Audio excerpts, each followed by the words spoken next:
जी students, हमारे पास ये section 1 जो कि पेपर 1 है आपका।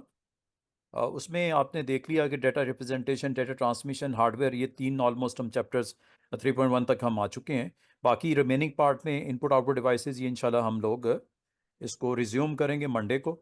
फिर data storage 3.3 and then final topic of chapter number 3.4 network hardware. तो ये इंशाल्लाह जब 3.2 हम क्लोज करेंगे तो इस वक्त इसका भी टेस्ट ले लिया जाएगा। ये अनाउंसमेंट थी, ये नोट कर लीजिएगा। इंशाल्लाह फिर उसके बाद जो सेकंड हाफ होगा data storage and network hardware का, वो एक और हम टेस्ट में इंशाल्लाह इसको भी कंप्लीट कर लेंगे। उसके बाद हमारे सिर्फ रह जाएंगे 3 चैप्टर्स मजीद। सॉफ्टवेयर, इसमें टाइप्स ऑफ सॉफ्टवेयर आपको बताए जाएंगे। सिस्टम सॉफ्टवेयर कौन से होते हैं, फिर एप्लीकेशन सॉफ्टवेयर कौन से होते हैं, सिस्टम सॉफ्टवेयर की एग्जांपल ऑपरेटिंग सिस्टम, विंडोज़ वगैरह। Utility software like virus checker, formatter, डिफ्रैगमेंटर और बैकअप्स। तो ये सारे आपके, इसके अलावा डिवाइस ड्राइवर, ये भी आपके सिस्टम सॉफ्टवेयर्स होते हैं। फिर एप्लीकेशन सॉफ्टवेयर को डिस्कस किया जाएगा, जिसमें आपके डिपेंड करता है कि आपकी नीड क्या है। उसमें आपके वर्ड प्रोसेसर्स भी हैं, स्प्रेडशीट्स भी हैं, डेटाबेसेस भी हैं, मैनी मोर। ये आपके सारे एप्लीकेशन सॉफ्टवेयर कहलाते हैं। फिर इसमें सेकंड पार्ट में इंटरप्ट का मतलब होता है कोई भी रूटीन की आपकी जॉब जो चल रही है, अगर किसी वजह से आपका हार्डवेयर या सॉफ्टवेयर इंटरप्ट जनरेट होता है। इन केस मिसाल के तौर पे मैं कहूँगा कि प्रिंटर स्टक हो गया, पेपर जैम हो गया, या पेपर आउट ऑफ शीट हो गया। ऐसी सूरत में इंटरप्ट आते हैं। हार्डवेयर भी हो सकता है, लाइक प्रिंटर सेंड करेगा, तो इसमें फिर उसको एड्रेस करना पड़ेगा। आपका सीपीयू तमाम जितनी भी करंट जॉब्स हैं उसको फ्रीज कर देगा, होल्ड कर देगा, और उस इंटरप्ट को सर्विस करने के लिए कहेगा आपको। फिर रिज्यूम होंगी जॉब वहीं से, चाहे आपने डाउनलोडिंग लगाई हुई है, चाहे आप ईमेल सेंड कर रहे हो, कुछ भी है। फिर इसमें सेकंड 4.2 जो आपका पार्ट है, ये छोटा सा चैप्टर है, जिस तरह आप देख भी रहे हो। तो इसमें प्रोग्रामिंग लैंग्वेज के बारे में आपको बताएगा, टाइप्स को डिस्कस करेगा कि कितनी प्रोग्रामिंग लैंग्वेज की टाइप्स होती हैं। हाई लेवल लैंग्वेज में आपका वीबी, जावा एंड आपका पाइथन होगा। फिर आपको बताएगा कि अगर आपने इन लैंग्वेजेस में काम करना है तो ट्रांसलेटर की ज़रूरत है। ट्रांसलेटर 3 तरह के होते हैं, कंपाइलर, इंटरप्रेटर एंड असेंबलर। तो हाई लेवल लैंग्वेज को मशीन कोड में कन्वर्ट करने के लिए आपको ट्रांसलेटर्स की ज़रूरत पड़ती है। तो इंशाल्लाह इसको हम देखेंगे। फिर आईडी को डिस्कस करेंगे, इंटीग्रेटेड डेवलपमेंट एनवायरनमेंट, जो आपको फैसिलिटेट करता है, काइंड ऑफ सॉफ्टवेयर होता है जिसमें आप अपना कोड लिख सकते हो, जैसे सोर्स कोड बोलते हैं। फिर उसको कंपाइल करते हो, और कंपाइल करने के बाद मशीन कोड बनता है, और उसको एग्जीक्यूट करके रनिंग एनवायरनमेंट में उसको चेक करते हो रिजल्ट्स को अपने। फिर चैप्टर नंबर 5 में यूजेस हैं क्या क्या इंटरनेट के, वो बताए जाएंगे आपको। इंटरनेट एंड डब्ल्यू का डिफ्रेंशिएट करेंगे। फिर डिजिटल करेंसी, साइबर सिक्योरिटी के साथ ये टॉपिक्स हैं। Last but not the least, जो आपका चैप्टर है 6, ऑटोमेटेड एंड इमर्जिंग टेक्नोलॉजीज। इसमें 3 इसके सेगमेंट्स हैं। ऑटोमेटेड सिस्टम कौन कौन से आजकल के दौर में, आपको पता है बहुत सारे ऑटोमेटेड सिस्टम आपके एग्जिस्ट करते हैं, उसके बारे में आपको बताएंगे। और उसमें सेंसर्स का क्या रोल होता है, एक्चुएटर्स किस तरह प्ले करते हैं, दरमियान में एडीसी और डीएसी का क्या रोल होता है, आपके माइक्रो प्रोसेसर किस तरह आपकी वैल्यूज़ को डेटाबेस के साथ कंपेयर करने के बाद उसको रिस्पॉन्ड करती हैं। तो ये सारा ऑटोमेटेड सिस्टम में आपको बताया जाएगा। फिर रोबोटिक्स एक और बहुत इंपॉर्टेंट पार्ट है।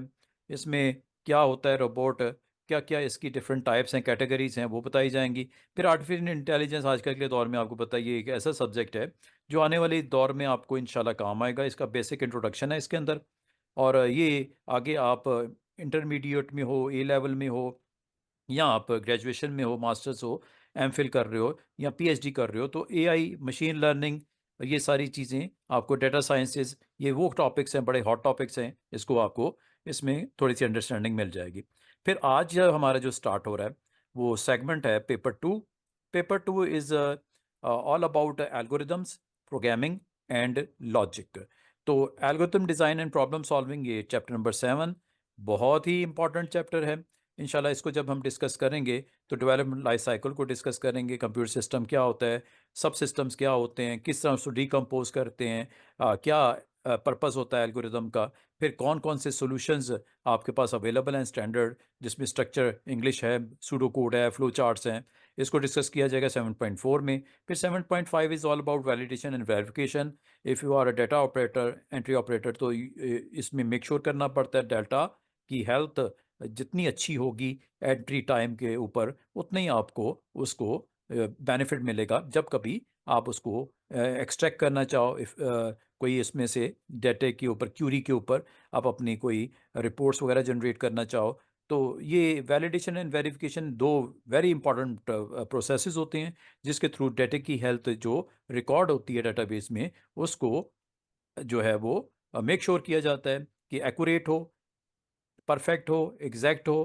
तो ये सारी चीज़ें इंशाल्लाह वैलिडेशन एंड वेरिफिकेशन में देख लोगे। फिर टेस्ट डेटा क्या होता है, तो कौन कौन सी इसमें आपके पास डाटा सेट दे दिया जाता है, उसको आप फ्लोट करते हो, आप किस में, आपके फ्लो चार्ट में या आपके सूडो कोड में। और ट्रेस टेबल एक जनरेट होता है, जिसे ड्राई रन टेस्टिंग भी बोलते हैं। तो इसमें आइडेंटिफिकेशन ऑफ एरर्स हो जाती हैं जो एल्गोरिथम में एग्जिस्ट करती हैं, और उसको आप मेक श्योर करते हो before going towards your coding. आप ये सारा एक्शन कंप्लीट करने के बाद फिर कोडिंग होती है, और फिर कोडिंग करने के बाद उसकी टेस्टिंग होती है, फिर उसकी फर्दर डिप्लॉयमेंट होती है मेंटेनेंस के साथ।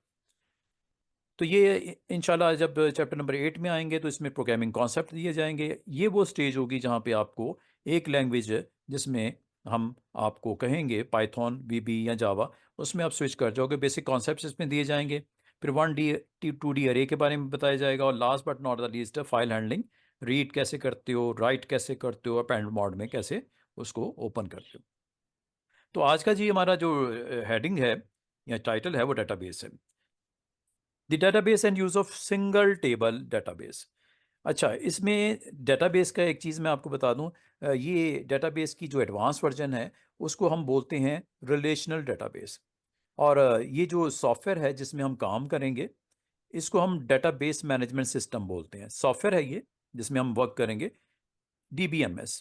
अगर आपसे कोई पूछे what is meant by DBMS, तो आपने सिंपल वर्ड्स में बताना है डेटाबेस मैनेजमेंट सिस्टम, एक ऐसा सॉफ्टवेयर जिसके अंदर आप अपने डाटे को मैनेज करने का एक एनवायरनमेंट आपको प्रोवाइड करता है। अब इस डेटाबेस मैनेजमेंट सिस्टम के अंदर जो इम्पोर्टेंट जो करेक्टरिस्टिक्स होती हैं, वो आपकी टेबल होता है। सबसे इम्पोर्टेंट उसमें टेबल का रोल होता है। कोई भी डाटा आपका जब आप उसे स्टोर करना, आपने अगर डिसाइड कर लिया कि कोई बिजनेस है, उसका डाटा आपने स्टोर करना है, you need A table. Table क्या होता है? टेबल आपकी ग्रिड्स होती हैं, वर्टिकल उनके कॉलम बोलते हैं, और उसकी हेडिंग को हम फील्ड बोलते हैं। और इसी तरह हॉरिजॉन्टल उसको हम रोज बोलते हैं, और टेक्निकली उसको हम इसमें टेबल में रिकॉर्ड बोल रहे होते हैं। तो इसमें सिंगल टेबल जो डेटाबेस के ऊपर ही बात होगी, इसमें आपको मल्टीपल टेबल के ऊपर वो नहीं आपको लेके जाना चाह रहा। इसमें रिलेशन के ऊपर वो बात नहीं कर रहा, वो सिंगल टेबल के ऊपर बात कर रहा है। तो इंशाल्लाह मैं आपको बताता हूँ कि सिंगल टेबल डेटाबेस डिज़ाइन कैसे होता है, इसका स्ट्रक्चर कैसे बनता है, और उसमें ये तीन चीज़ें किस तरह फिट होती हैं। थ्री जो मेन इसकी आपको सब हेडिंग या सब टॉपिक नज़र आ रहे हैं, फील्ड्स क्या होती हैं, रिकॉर्ड्स क्या होता है, और आप जब कभी डाटा एंटर करने जाते हो तो एंड यूज़र को फैसिलिटेट करते हो कि आप उसको इस चीज़ में मेक श्योर करते हो तो जो डाटा एंटर करना है वो वैलिड होना चाहिए। Invalid data is not allowed. तो ये इंशाल्लाह इसमें फील्ड्स, रिकॉर्ड्स और वैलिडेशन पे बात होगी। फिर जब आप डाटा स्टोर करोगे, तो आप अपना डाटा, स्टूडेंट का रिकॉर्ड मिसाल के तौर पे स्टूडेंट का डाटा आप स्टोर करना चाह रहे हो, लाइक आप स्टूडेंट इन्फॉर्मेशन सिस्टम बनाना चाह रहे हो, एक सॉफ्टवेयर बनाना चाह रहे हो जिसमें आप स्टूडेंट इन्फॉर्मेशन सिस्टम रखना चाह रहे हो, अपने स्टूडेंट्स का डाटा वहाँ पे रखना चाह रहे हो। तो लाजिम बात है जब उसमें टेबल बनेगा, स्टूडेंट का टेबल बनेगा, तो टेबल के अंदर फील्ड्स होंगी। तो फील्ड में जो आमतौर पर फर्स्ट फील्ड हम ले लेंगे वो आपका स्टूडेंट का रोल नंबर होगा। अच्छा, फील्ड का नाम कैसे रखना है? तो जैसे रोल, और अगर आप नंबर पूरा दे दोगे तो ये एक एग्जैक्ट मीनिंग कन्वे हो जाएगी डेटाबेस के यूज़र्स को कि ये एक ऐसी फील्ड है जिसका प्रॉपर एक नाम दे दिया गया, मीनिंगफुल होना चाहिए। Field name must be meaningful. जैसे मैंने फर्स्ट जो फील्ड ले ली, रोल नंबर आपका ले लिया, या आपका रजिस्ट्रेशन नंबर ले लिया, जो भी इसको समझ लो, ठीक है। और इसके बाद आपने सेकंड फील्ड जो लेनी है, वो आपने स्टूडेंट का, स्टूडेंट लिख दो, ठीक है, ना भी लिखो तो आप इसमें student first name, student first name, ये आपने एक और फील्ड ले ली। अब इसमें फील्ड को जब भी आपने नेम देना है तो ये मीनिंगफुल होना चाहिए, क्योंकि कल को हम लोग यहाँ पे हो ना हो, ये डॉक्यूमेंटेड फॉर्म में मौजूद होता है। और जो आने वाले लोग होते हैं, सॉफ्टवेयर के यूज़र्स होते हैं, उनको पता होना चाहिए जब कभी वो इस सॉफ्टवेयर को एक्सप्लोर करते हैं, इसकी डिटेल चेक करते हैं, तो इसकी इन्फॉर्मेशन जो उसको मिले टेबल के अंदर फील्ड्स की, वो प्रॉपर मीनिंगफुल नेम के साथ उसको वहाँ पे प्लेसमेंट नज़र आए। फर्स्ट नेम हो गया, फिर हम स्टूडेंट इसका लास्ट नेम रख लेते हैं,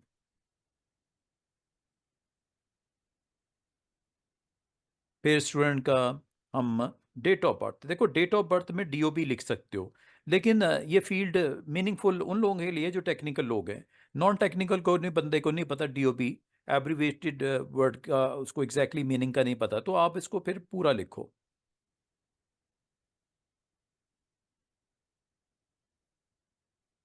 अगर वर्ड्स हैं तो कैमल केस में लिख दो। कैमल केस समझते हो स्टूडेंट्स? फर्स्ट लेटर कैपिटल, ठीक है। Roll number, student, first name, student, last name, date of birth. अच्छा, जब ये आप फील्ड्स बताते हो तो साथ में इसकी होती है डाटा टाइप, जो कि आपको बतानी पड़ती है। तो रोल नंबर की जो डाटा टाइप इनमें से जो मुनासिब लग रही है, अगर तो न्यूमेरिकल वैल्यूज़ हैं और वो जो हैं फ्रैक्शनल में नहीं होती, तो न्यूमेरिकल वैल्यूज़ अगर इंटीजर हैं तो आप इंटीजर डाटा टाइप ले लोगे उसकी। रियल नहीं लेना, रियल होगी जब आपकी प्राइस जो है, या प्राइस वैल्यू हो, या आपका कोई ऐसा डाटा हो जो फ्रैक्शनल पार्ट या डेसिमल पार्ट भी कंटेन करता हो, तो फिर रियल नंबर ले लेना। जैसे सैलरी ऑफ फादर या सैलरी ऑफ यू, ठीक है, या प्राइस ऑफ द प्रोडक्ट, वो रियल नंबर में आपने लेनी है। तो इसका मतलब है जब फील्ड नेम लो तो उसके साथ जो एक्यूरेट परफेक्ट जो मैचिंग उसके साथ बनता है डाटा टाइप, वो आपको सेलेक्ट करनी ज़रूरी होती है। जैसे रोल नंबर के लिए मैं ये आपको रेकमेंड करूँगा कि integer is the right choice. फिर आपका स्टूडेंट का first name, here text is the right choice. Last name, again text is the right choice. Date of birth, here date and time is the right choice. तो ये आपने इस तरह हर जो field name लेनी है, साथ में डाटा टाइप भी देनी पड़ती हैं। तो मैं अभी ज़्यादा टाइम वेस्ट नहीं करूँगा, मैं इसका एक छोटा सा प्रैक्टिकल आपको करके दिखा देता हूँ। ये जो मैंने चार जो आपको फील्ड्स यहाँ पे डिस्कस की हैं, इनको मैं कनेक्ट करता हूँ और डेटाबेस में लेके जाता हूँ, प्रैक्टिकली आपको दिखा देता हूँ। तो अगर आप भी इसमें इंटरेस्टेड हो, तो आप लोगों ने अपनी डिवाइसेस के ऊपर आपने MS ऑफिस का अगर आपके पास सेटअप पड़ा हुआ है, तो वो आप उसको रन करके उसके ऊपर इंस्टॉलेशन आप कर सकते हो। अगर आप में से किसी के पास सेटअप ना हो, तो वो भी मैं आपको प्रोवाइड कर सकता हूँ, प्लस आपको अगर इंस्टॉलेशन नहीं करनी आती, वो भी मैं आपको सिखा सकता हूँ। ये आप मुझसे शेयर कर लीजिएगा कि अगर आपको कोई कन्फ्यूज़न है MS ऑफिस इंस्टॉल करने में, सेटअप नहीं अवेलेबल या इंस्टॉल नहीं करना आता। हाँ, जहाँ तक डिवाइस है, लैपटॉप, डेस्कटॉप, वो आपके पास होना चाहिए, वो मैं उसमें सिलसिले में कुछ नहीं कर पाऊँगा। तो बाकी इसकी इंस्टॉलेशन कैसे होती है, इसको हम क्रैक कैसे करते हैं, तो ये सारी चीज़ें मैं आपको सिखा सकता हूँ। अगर आप इसमें इंटरेस्टेड हो तो मैं आपको चाहे वो कल करवा दूँ, चाहे वो मंडे को करवा दूँ, ठीक है। ऑफिस कैसे इंस्टॉल होता है, अगर आप में से किसी को कोई डाउट हो कि MS ऑफिस कैसे इंस्टॉल होता है, उसमें एक्सेस कैसे चलती है, तो ये मैं इंशाल्लाह आपको सॉफ्टवेयर भी मेरे पास अवेलेबल है, सॉफ्टवेयर भी अगर आप मुझसे लेना चाहो तो ले सकते हो। अब अगर इसको आपने डेटाबेस में वर्क करना है प्रैक्टिकली आपने, तो उसके लिए सिंगल टेबल डेटाबेस क्या होती है, पहले तो ये देख लेते हैं। सिंगल टेबल डेटाबेस क्या होती है? नाम से ज़ाहिर है एक ऐसी डेटाबेस जिसमें जब सिंगल टेबल ही अगर आपने बनाना हो, तो हम सिंगल टेबल बनाएंगे या दो टेबल लेंगे, तो ये आपको असल में इसने ये कहा है कि ये जो कॉन्सेप्ट होता है दो या दो से ज़्यादा टेबल्स को यूज़ करने का, वो आपको लास्ट लाइन में यहाँ पे भी दिख रहा होगा। पहले इसको ज़रा एक दफ़ा मेरे साथ इसको देख लो। Database is a structure collection of data, एक स्ट्रक्चर वे में कलेक्शन ऑफ डाटा होता है। ये असल में एक डाटा स्ट्रक्चर होता है, रिकॉर्ड। तो जब आप A लेवल में जाओगे तो उसमें आपसे डिस्कस किया जाएगा कि आपके डाटा स्ट्रक्चर्स कितनी टाइप्स के होते हैं। उसमें एक डाटा स्ट्रक्चर होता है रिकॉर्ड। तो रिकॉर्ड के अलावा एक होता है उसमें अरेज, 1D अरे, 2D अरे वगैरह। तो एक स्ट्रक्चर जिसको हम डाटा स्ट्रक्चर जिसको हम बोल रहे हैं रिकॉर्ड होता है। रिकॉर्ड असल में क्या होता है? Collection of related type of fields, collection of related type of field which may have same or different data type, which may have same or of different data types. जिस तरह first name, last name, ये same data type है students.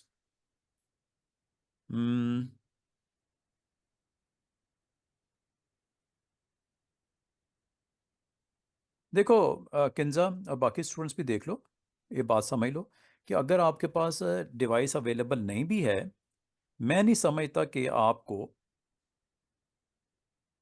ज़रूरत है, कम से कम O level में। लेकिन अगर होगी तो एक अच्छी प्रैक्टिस मिल जाएगी, प्रैक्टिकली आप थोड़ा सा साउंड हो जाओगे। अगर नहीं भी करना चाह रहे तो कम से कम जो मैं आपको यहाँ पे स्क्रीन के ऊपर दिखा रहा हूँ, शो करवा रहा हूँ, इसको सीख लो।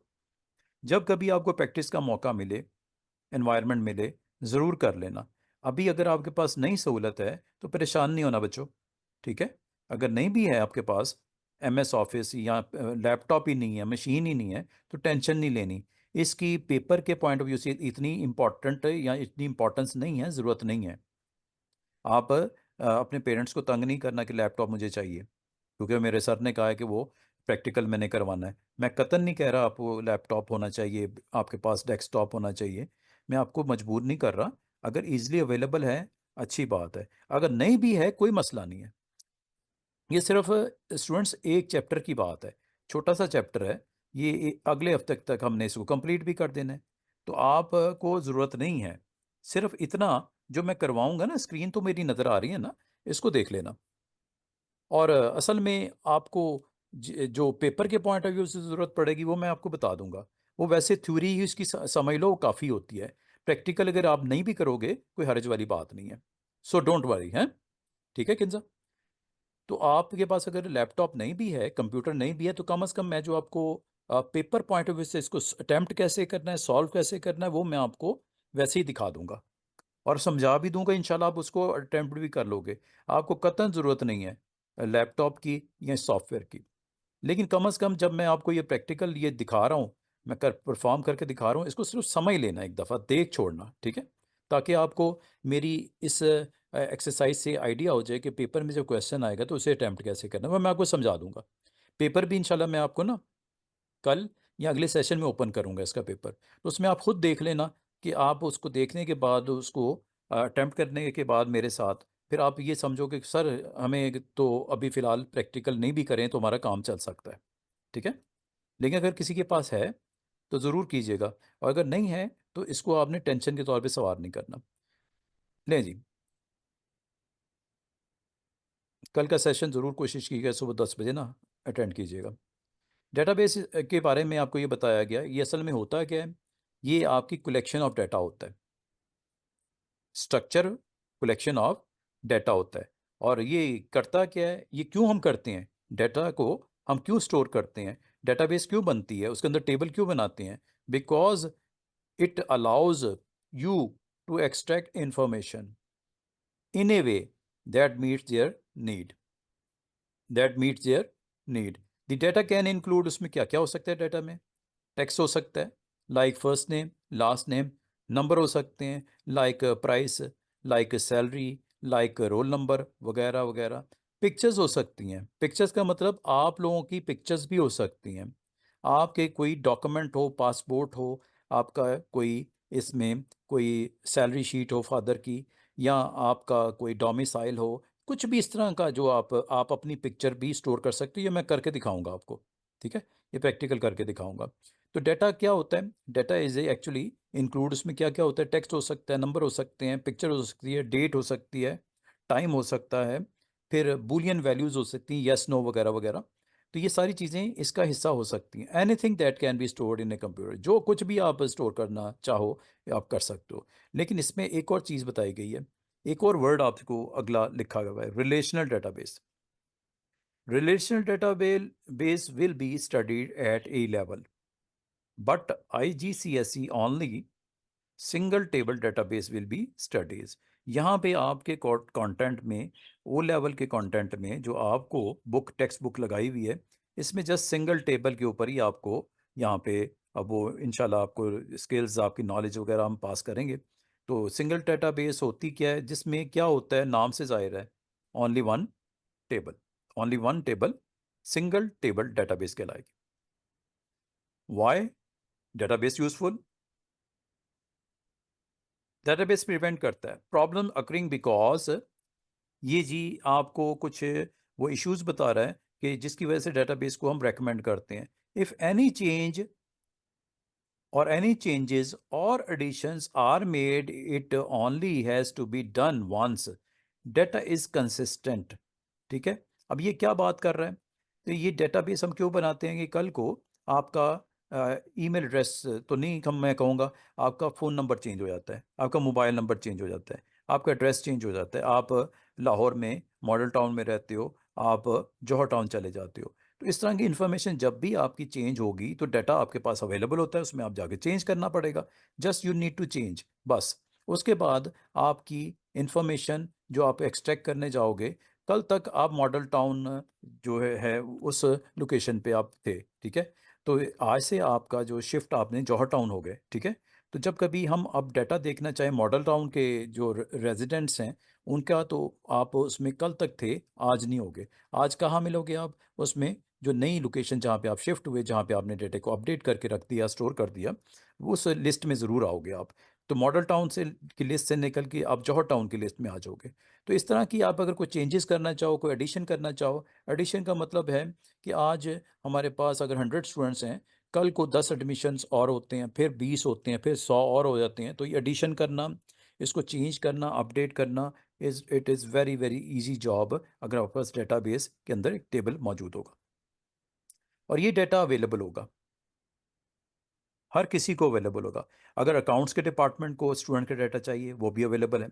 अगर आपके ट्रेनर को, आपके टीचर को डाटा चाहिए रिजल्ट्स के लिए, वो भी अवेलेबल है। लाइब्रेरी में बैठा हुआ जो बंदा है वो इस स्टूडेंट इंफॉर्मेशन सिस्टम में से चेक करना चाहे कि ओ लेवल के कितने स्टूडेंट्स हैं, ए लेवल के कितने स्टूडेंट्स हैं, किसको मैंने कौन से बुक इशू की हुई है, तो same data is use by everyone. तो स्टूडेंट का डाटा है, देखो स्टूडेंट का डाटा अकाउंट्स वाले भी यूज़ कर रहे हैं फीसिस वगैरह कलेक्ट करने के वाले से, रिपोर्ट्स वगैरह बनाने के लिए। लाइब्रेरी वाले के साथ भी कनेक्टेड है स्टूडेंट का डाटा, ठीक है। और जो आपके कोर्सेज हैं, जिस कोर्सेज के साथ भी कनेक्टेड है। फिर आपका जो मैनेजमेंट है वो अगर देखना चाहे स्टूडेंट का डाटा कि कौन सी ओ लेवल के किस सेक्शन में कौन से स्टूडेंट बैठे हुए हैं, किस क्लासरूम में बैठे हुए हैं, किस फ्लोर के ऊपर हैं वो, तो ये सारी चीज़ें सेम डेटा को यूज़ करते हुए ये सब इससे जो है वो बेनिफिट ले सकते हैं। Data is only stored once in a relational database which means no data duplication. जहाँ तक रिलेशन की बात है, रिलेशन इंशाल्लाह आपको ए लेवल में ही पता चलेगा, लेकिन मैं कोशिश करूँगा आपको इस वीक में या अगले वीक में जो RDBMS इसके बारे में बताऊँ।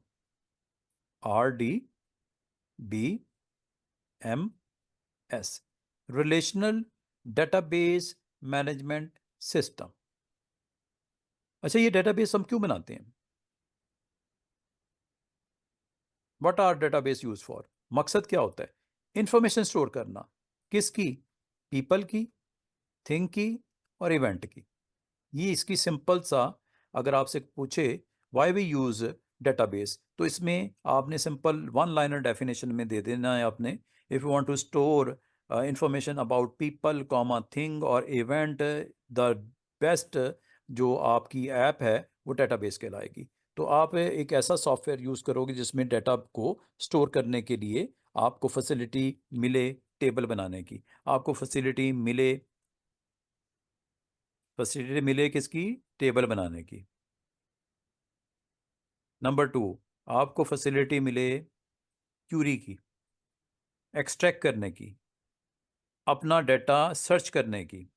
क्यूरी, क्यूरी सर्च करना, आप अपना डाटा ढूंढ सको, एक्सट्रैक्ट कर सको।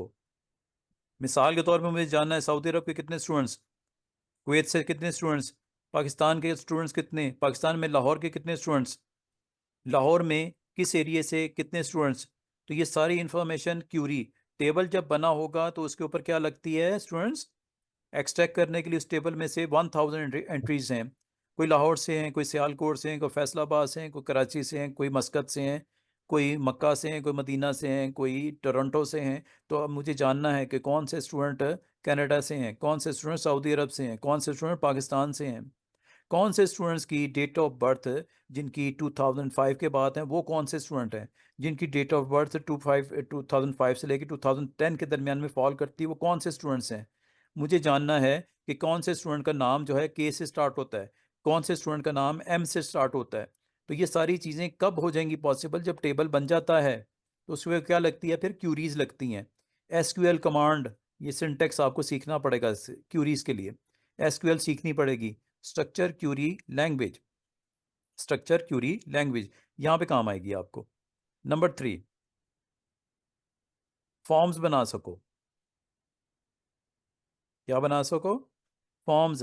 फॉर्म्स का मतलब है जिस तरह आप कहीं जाते हो ना, फॉर्म बना होता है, एकेडमी का लोगो लगा होता है, एडमिशन फॉर्म लिखा होता है, यहाँ पे आपको name, father name, email, contact वगैरह बॉक्स सामने बने होते हैं। सिटी, सिटी की आगे आप अपना डाटा, लाहौर, कराची, सियालकोट जो भी सिलेक्ट करना चाहो, फॉर्म बने होते हैं ना। तो ये अल्टीमेटली होता क्या है कि ये फॉर्म के थ्रू डाटा किस में जाता है? टेबल में। किस में जाता है? टेबल में। क्यूरी कहाँ से आती है, एक्सट्रैक्ट कहाँ से करता है?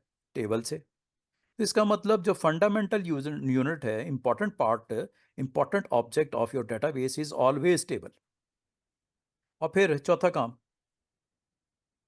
रिपोर्ट्स बनाना।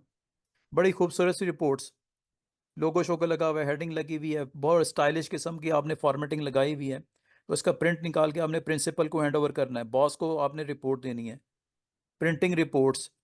तो याद रखना डेटाबेस के अंदर वैसे तो फिफ्थ पार्ट भी होता है, एक मैक्रोज भी होते हैं, लेकिन वो मैं अभी आपको डिस्कस करने के लिए मैं समझता हूँ इस वक्त ये आपको इस लेवल पे ये डिस्कस नहीं किया जाएगा।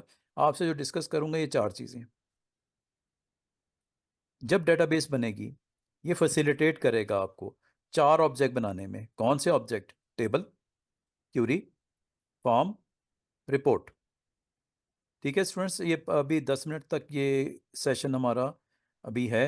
तो इसमें मैं आपको ना डेटाबेस कहाँ यूज़ होती है, किस मकसद के यूज़ होती है, if you want to store some kind of people data, people मतलब स्टूडेंट डाटा, एम्प्लॉय डाटा, फिर ट्रेन की पैसेंजर का डाटा, फिर आप किसी जगह पे सर्विसेज दे रहे हो, आपके क्लाइंट का डाटा, आप किसी से कुछ सर्विस ले रहे हो, सप्लायर्स का डाटा, आप हॉस्पिटल में हो, पेशेंट्स का डाटा, आप कॉलेज में हो, स्टूडेंट्स का डाटा, आप कॉलेज में हो, ट्रेनर्स का डाटा, आप यूनिवर्सिटी का डाटा, कुछ भी हो। तो ये पीपल, फिर थिंग्स हो सकती हैं। थिंग्स मतलब कार का डाटा, थिंग्स मतलब बुक्स का डाटा, थिंग्स मतलब आप कोई सेल परचेज कर रहे हो, गारमेंट्स का प्रोडक्ट हैं, कॉस्मेटिक की प्रोडक्ट्स हैं, तो ये सारी आपकी सारी की सारी थिंग्स में शामिल है।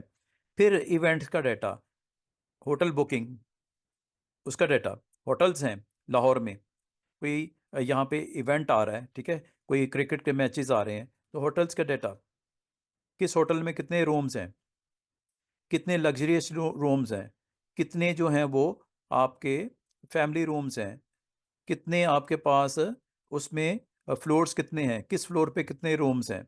फिर अगर कोई इवेंट हो रहा है, रेसेस हो रही हैं हॉर्सेस की, कार्ड्स की, उनके रिजल्ट्स का डाटा, कोई इवेंट आ रहा है, फुटबॉल, सॉकर, हॉकी, स्क्वाश, जो भी है, उसकी इंफॉर्मेशन स्टोर करना। और ये तो हमें ज़रूरत पड़ती ही पड़ती है। आज से 10 साल के बाद अगर मैं जानना चाहूँ कि पिछले 10 साल में पाकिस्तान में कौन कौन से इवेंट्स हुए हैं और उस इवेंट्स में कितनी टीम्स ने पार्टिसिपेट किया, किस टीम ने विन किया, किसके साथ किसका मैच शेड्यूल था, उसका रिजल्ट क्या था, तो this all kind of information you need A database. और डेटाबेस में जो आपका मेन बिल्डिंग ब्लॉक होता है वो वर्टिकल फील्ड कहलाती हैं, हॉरिजॉन्टल रोज कहलाती हैं। Headings, first name, roll number, first name, last name, email address, contact number, father name, anything you can set as a heading. और उसके अंदर जब ये हेडिंग्स दे दोगे यहाँ पे, तो इसके अंदर ये इसकी डाटा आइटम्स होंगी। वर्टिकल आपकी हेडिंग के अंदर उसकी रिस्पेक्टिव वैल्यूज होंगी, फॉर स्टूडेंट नंबर 1 जो भी है, नंबर 2 जो भी है, 3 4 and so on. So inside a database, data is stored in a table which consists of many records. Each record consist of several fields. लें जी, मेरे पास रह गए सिर्फ 5 मिनट। मैं आपको जाने से पहले ना, ताकि कल जब आप आओ तो एक चीज़ को माइंड में रखिएगा। ये देखिएगा, मैंने माइक्रोसॉफ्ट एक्सेस इंस्टॉल की हुई है। ये ऊपर आपको एक्सेस ऐप नज़र भी आ रही है। ये ओपन कर ली मैंने। आज मैं आपको सिंपल वे में एक ब्लैंक डेटाबेस बनाता हूँ। ब्लैंक क्लिक करता हूँ। डेटाबेस का नाम रखने लगा हूँ SIS, स्टूडेंट इंफॉर्मेशन सिस्टम, और इसकी एक्सटेंशन होती है ACC एक्सेस DB, मतलब डेटाबेस। कहाँ स्टोर कर रहा हूँ? ये आपके मैं कोर्स के अंदर ही स्टोर कर लेता हूँ, डेटाबेस फोल्डर में रख लेता हूँ, ताकि मुझे भी याद रहे कि मैंने कहाँ स्टोर किया। नहीं जी, ये आपकी जहाँ बुक पड़ी हुई है यहीं पे इस फोल्डर में ही मैं आपकी ये वाली फाइल जो डेटाबेस की, ये आप नीचे देख भी रहोगे, माइक्रोसॉफ्ट एक्सेस। चूँकि ऑफिस 2016 है तो ये यहाँ पे आपको वर्जन की बाउंड्री दिखा रहा है। ओके कर देते हैं। लें जी, ये आपने लोकेशन बता दी। यहाँ से आप येलो कलर का जो आइकन है ना, लोकेशन बता सकते हो, C drive, D drive, desktop, जहाँ भी रखना चाह रहे हो। यहाँ पे आप नाम दे देना, क्रिएट, दैट्स इट। ये डेटाबेस बन गई। और डेटाबेस जब भी बनती है स्टूडेंट्स, याद रखना, एक टेबल यहाँ पे दिख रहा होता है, बेफिक्र होकर इसको क्रॉस कर दो। ये लो, अभी आपकी एक डेटाबेस बन गई है। नाम आपको ऊपर दिख रहा है सबको, SIS टाइटल बार में, स्टूडेंट इंफॉर्मेशन सिस्टम। किस लोकेशन पे है? D ड्राइव के ऊपर O लेवल्स के फोल्डर में SIS अकाउंट्स की, ये सॉरी, ACC DB के नाम से ये बन गई। अब आपने सबसे पहले काम क्या करना है? ये देखो, क्रिएट क्या क्या हो सकता है। मैंने बोला था ना, टेबल्स, क्यूरीज, फॉर्म्स, रिपोर्ट्स, और फाइनल ऑब्जेक्ट क्या हो सकता है क्रिएट? मैक्रोस। क्या ये मैंने आपको बताया, दिखाया? ये आपको मैं डेटाबेस का जब मैं इंट्रोडक्शन दे रहा हूँ तो इसमें क्या क्या क्रिएट हो सकते हैं, ऑब्जेक्ट्स क्या क्या बन सकते हैं। सबसे इंपॉर्टेंट जो है ना, इन सब से पहले, ये चारों में से जो सबसे पहले क्रिएट होगा वो टेबल ही होगा। Table is the fundamental unit of your database. Table सबसे पहले क्रिएट होता है। और ये मैं लास्ट 2-3 मिनट रह गए, अगर मैं आपको ये कहूँ कि मैंने अभी 4 फील्ड्स देनी है, 4 टाइप्स देनी है डेटा टाइप, तो क्या दे दूँ? अभी बना दूँ क्या? ये लो, ये क्या लिखा हुआ है? Create a new blank database table in design view. और ये क्या लिखा हुआ है? Create a new blank table, you can define the fields directly in the new table और open the table in design view. इन दोनों में से किसी एक पे क्लिक कर दो, कोई मसला नहीं है।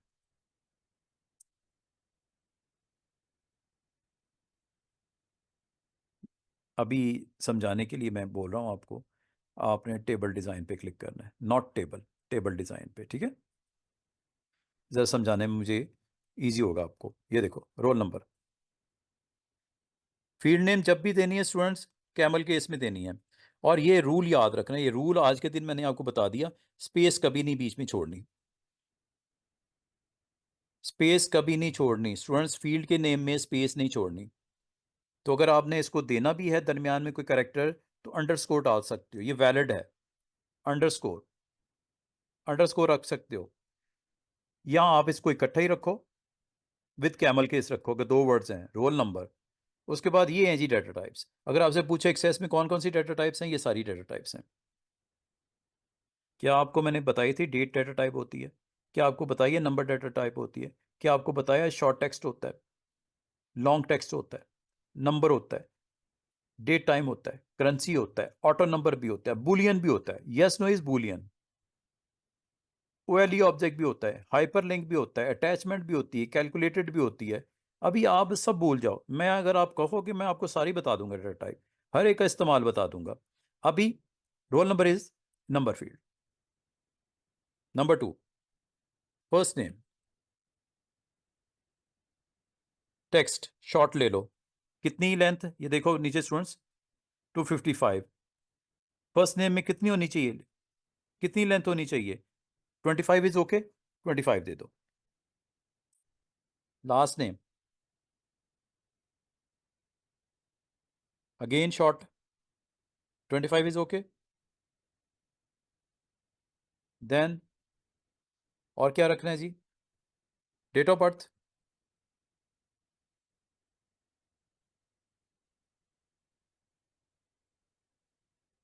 Data type is not short text. Go with date time. City कौन सी है आपकी? Again short text is okay. City का नाम 20 कैरेक्टर से ज़्यादा नहीं होना चाहिए, ना हमने देना है, ज़रूरत ही कोई नहीं। खाम का डेटाबेस के ऊपर डिज़ाइन मोड में आप जो कोई मेमोरी के अंदर इसने टोटल इसको स्पेस बनानी है तो 20 कैरेक्टर्स इज ओके। कंट्री डाल दूँ? किस कंट्री का स्टूडेंट है? Short text is okay. और कंट्री का नाम 20 कैरेक्टर से, मेरे ख्याल में कोई भी कंट्री ऐसी नहीं है जो 20 कैरेक्टर से बड़ी हो, तो ये दे दिया। ये देने के बाद लास्ट मिनट रह गया, अभी मैं कुछ नहीं कर रहा, सिर्फ इसको क्लोज करने जा रहा हूँ। और एक चीज़ याद रखना, इसमें आपको कम से कम एक ऐसी फील्ड आपको यहाँ पे लेनी पड़ती है, सेलेक्ट करनी पड़ती है, जो एज ए प्राइमरी की एक्ट करेगी। तो आपने जिस फील्ड को सिलेक्ट करना है, नॉमिनेट करना है एज ए प्राइमरी की को मैं डिफाइन करूंगा कल। राइट क्लिक करके ये प्राइमरी की कर दीजिएगा। ये एक ऐसी फील्ड होती है जो यूनिक होती है through out this database table. ये यूनिक होती है वैल्यू। फर्स्ट नेम देखो, बहुत सारे लोगों के किंजा, कासिम, अब्दुल्ला, हफ्सा, मोमिना हो सकता है। लास्ट नेम भी आपके मैच हो सकता है डेट ऑफ बर्थ भी आपकी सेम हो जाए, हो सकता है सिटी भी सेम हो जाए, हो सकता है कंट्री भी सेम हो जाए। तो इसमें से आपने एक ऐसी फील्ड लेनी होती है जो यूनिक वैल्यू कैरी करती है। रजिस्ट्रेशन नंबर हो गया, CNIC नंबर हो गया, पासपोर्ट नंबर हो गया। तो इसको आपने यहाँ पे राइट क्लिक करके इसको प्राइमरी की आपने कर देना है। ये ज़रूरी है, कल मैं बताऊंगा क्यों ज़रूरी है। क्लोज करते हैं, क्रॉस करते हैं। तो वो पूछे do you want to save changes to the design of the table one? Table one क्या मुनासिब नाम है? नो, इसका नाम रखो स्टूडेंट टेबल। यस करो, स्टूडेंट टेबल। लें जी, जिस तरह मैंने स्टूडेंट का टेबल बना दिया है। अच्छा, कल को अगर आपने इसमें डाटा डालना हो तो वो बताऊंगा आपको। इसको अगर आपने चेंज करना हो डिज़ाइन व्यू में जाके, ये दोबारा भी देख सकते हो किसी टाइम पे भी चेंजेस। जल्दी से भी मैं आपको इसका रिकैप दे देता हूँ। ये यहाँ से ही हम जो फील्ड्स एंड रिकॉर्ड्स हम लोगों ने कल डेटाबेस में जाके काम भी किया। और माइक्रोसॉफ्ट एक्सेस इसमें आगे आपको नेक्स्ट पेजेस व्यू पर उसने इस चीज़ को भी एक तरह से आपको इन्फॉर्म किया कि अगर आप इसकी प्रैक्टिस के लिए जाना चाहो तो Microsoft Access is the right choice. इसमें आप उसको इंस्टॉल करके उसमें उसी तरह जैसा मैंने कल टेबल क्रिएट किया था और एक डेटाबेस बनाई थी स्टूडेंट इंफॉर्मेशन सिस्टम, तो उसमें टेबल मैंने स्टूडेंट टेबल बनाया और स्टूडेंट टेबल के अंदर मैंने कुछ फील्ड्स ली, रोल नंबर्स की, first name, last name, date of birth वगैरह। तो इसमें होता क्या है कि आपका ये building block for any database में बेसिक जो इसमें कंट्रीब्यूटर होते हैं वो आपकी एक तो फील्ड होता है, दूसरा फील्ड्स जो रिलेटेड फील्ड्स आपस में कनेक्ट होती हैं जिसकी डेटा टाइप डिफरेंट हो सकती है। ठीक है, जैसे फर्स्ट नेम लास्ट नेम की डेटा टाइप सेम थी, लेकिन डेट ऑफ बर्थ की डिफरेंट थी या रोल नंबर की डिफरेंट थी। तो ये आपको यहाँ पे डेटाबेस के इनसाइड हम टेबल बनाते हैं, डाटा स्टोर होता है टेबल की फॉर्म में। और जो कि टेबल जो है वो कंसिस्ट होता है रिकॉर्ड्स के ऊपर, और रिकॉर्ड आगे कंसिस्ट ऑफ सेवरल फील्ड्स। बस ये इसकी बेसिक जो स्ट्रक्चर है वो मैंने बता दिया। और जो नंबर ऑफ रिकॉर्ड्स जो टेबल में मौजूद होते हैं ये वेरी करते हैं जैसे जैसे नए रिकॉर्ड आप उसमें ऐड करते हो या पुराने वालों को डिलीट कर देते हो अपनी ज़रूरत के मुताबिक। और इसमें जो नंबर ऑफ फील्ड्स होती हैं टेबल की वो आमतौर पे फिक्स होती हैं। और जिस तरह मैंने कल 4 फील्ड्स बनाई थी या 5 या 6, जो भी आप बनाना चाहो स्ट्रक्चर में, वो आप अर्ली स्टेजेस में बना सकते हो। लेकिन अगर आपको ज़रूरत पड़े तो ये आप बाद में भी इसका स्ट्रक्चर, जो टेबल का स्ट्रक्चर है, वो चेंज हो सकता है। और जो रिकॉर्ड होता है वो असल में रो को बोलते हैं जो टेबल में मौजूद है, और ईच जो आपकी फील्ड होती है उसे कॉलम बोलते हैं टेबल का।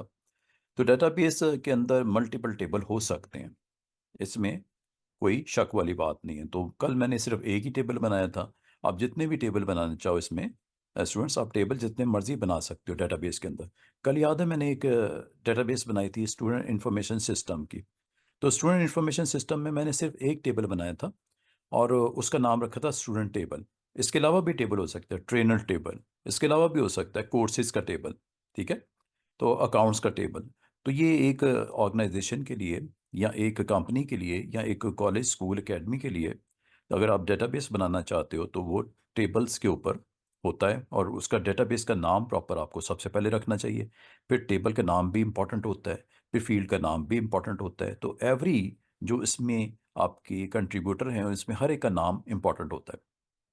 तो डेटाबेस जब बनती है तो अगर आपकी कोई ट्रैवल एजेंसी है तो ट्रैवल एजेंसी के ऊपर उसके नाम के ऊपर आपकी ट्रैवल टू एंड टूवर्ड्स जो भी आपका उस कंपनी का टाइटल है उस हिसाब से आप उसके डेटाबेस बना लो। उस डेटाबेस में जो जो आपके मेन एंटिटीज़ हैं वो ट्रैवलिंग एजेंसी का एक मेन एंटिटी क्या हो सकती है, आपका जो फ्लाइट स्केजुअल है फ्लाइट्स का, या आपके डिफरेंट पैकेजेस हैं, या आपके जो पैसेंजर हैं, तो वो उसके आपके टेबल्स हो सकते हैं। उनका आपस में हम जब कनेक्ट कर देंगे तो वो एक आपका डेटाबेस बनेगा, उसे बोलते हैं RDBMS। अभी RDBMS का कॉन्सेप्ट जो है, RDBMS का कॉन्सेप्ट आपको ए लेवल में आपको थोड़ा सा उसका बारे में बताया जाएगा। यहाँ पे सिंगल टेबल के ऊपर ही फोकस किया जा रहा है। मल्टीपल टेबल जब बनेंगे तो लाजमत रिलेशन भी बनेंगे। जैसे अगर मैं चाहूँ तो स्टूडेंट का टेबल बनाए, इसके साथ मैं ट्रेनर का टेबल बना सकता हूँ कि स्टूडेंट किस ट्रेनर से जो है वो और क्लासेस वगैरह कौन कंडक्ट कर रहा है। तो ये जी टेबल, और टेबल के अंदर आमतौर पे ये आपकी रो कहलाती है, हॉरिजॉन्टल। और इसको हम रिकॉर्ड 1 2 3 4 5, हाँ इसके ऊपर हेडिंग हो सकती है कोई भी इस फील्ड का जो टाइटल है, इसका first name, last name, date of birth वगैरह वगैरह। और ये आमतौर पे जो आपको मैंने लास्ट भी लेक्चर में बताया था, ये कोई भी आपके पास डेटा जो होता है वो अबाउट एनी आप काइंड ऑफ आइटम, पर्सन और इवेंट हो सकता है। और ये एक मीनिंगफुल नेम में आपको टेबल का नाम देना चाहिए। जिस तरह मैंने कल स्टूडेंट दिया था नाम या स्टूडेंट टेबल दिया था, तो पेशेंट का टेबल। बुक से रेलेवेंट अगर आपने टेबल बनाना है तो बुक का टेबल। अगर आपने डॉक्टर अपॉइंटमेंट के हवाले से कोई टेबल बनाना है तो कोई हॉस्पिटल है उसमें पेशेंट्स हैं, उसके अलावा डॉक्टर्स हैं, फिर उन दोनों को कनेक्ट करके अपॉइंटमेंट्स हैं, तो हम इस तरह दो या दो से ज़्यादा टेबल भी बना सकते हैं। और हर रिकॉर्ड जो होता है टेबल के अंदर, उसमें आपके जो भी आपका आइटम, पर्सन या इवेंट है उससे रेलेवेंट, जैसे हॉस्पिटल है तो हॉस्पिटल में पेशेंट का नाम विनी सिंह। अगर बुक है तो बुक का नाम लाइक दिस, जैसे बुक नेम है, ऑथर नेम है, पब्लिशर है, नंबर ऑफ पेजेस हैं, ये बुक टेबल के अंदर ये इसके फील्ड्स हो सकती हैं। फिर अगर आप डॉक्टर और पेशेंट के हवाले से बात कर रहे हो, हॉस्पिटल की बात कर रहे हो, तो उसमें एक अपॉइंटमेंट का टेबल हो सकता है। कोई डॉक्टर का क्लिनिक है तो उसमें डेली बेसिस पे वो तकरीबन 100 पेशेंट को डील करता है, ठीक है। वीक में वो तकरीबन 700 होंगे।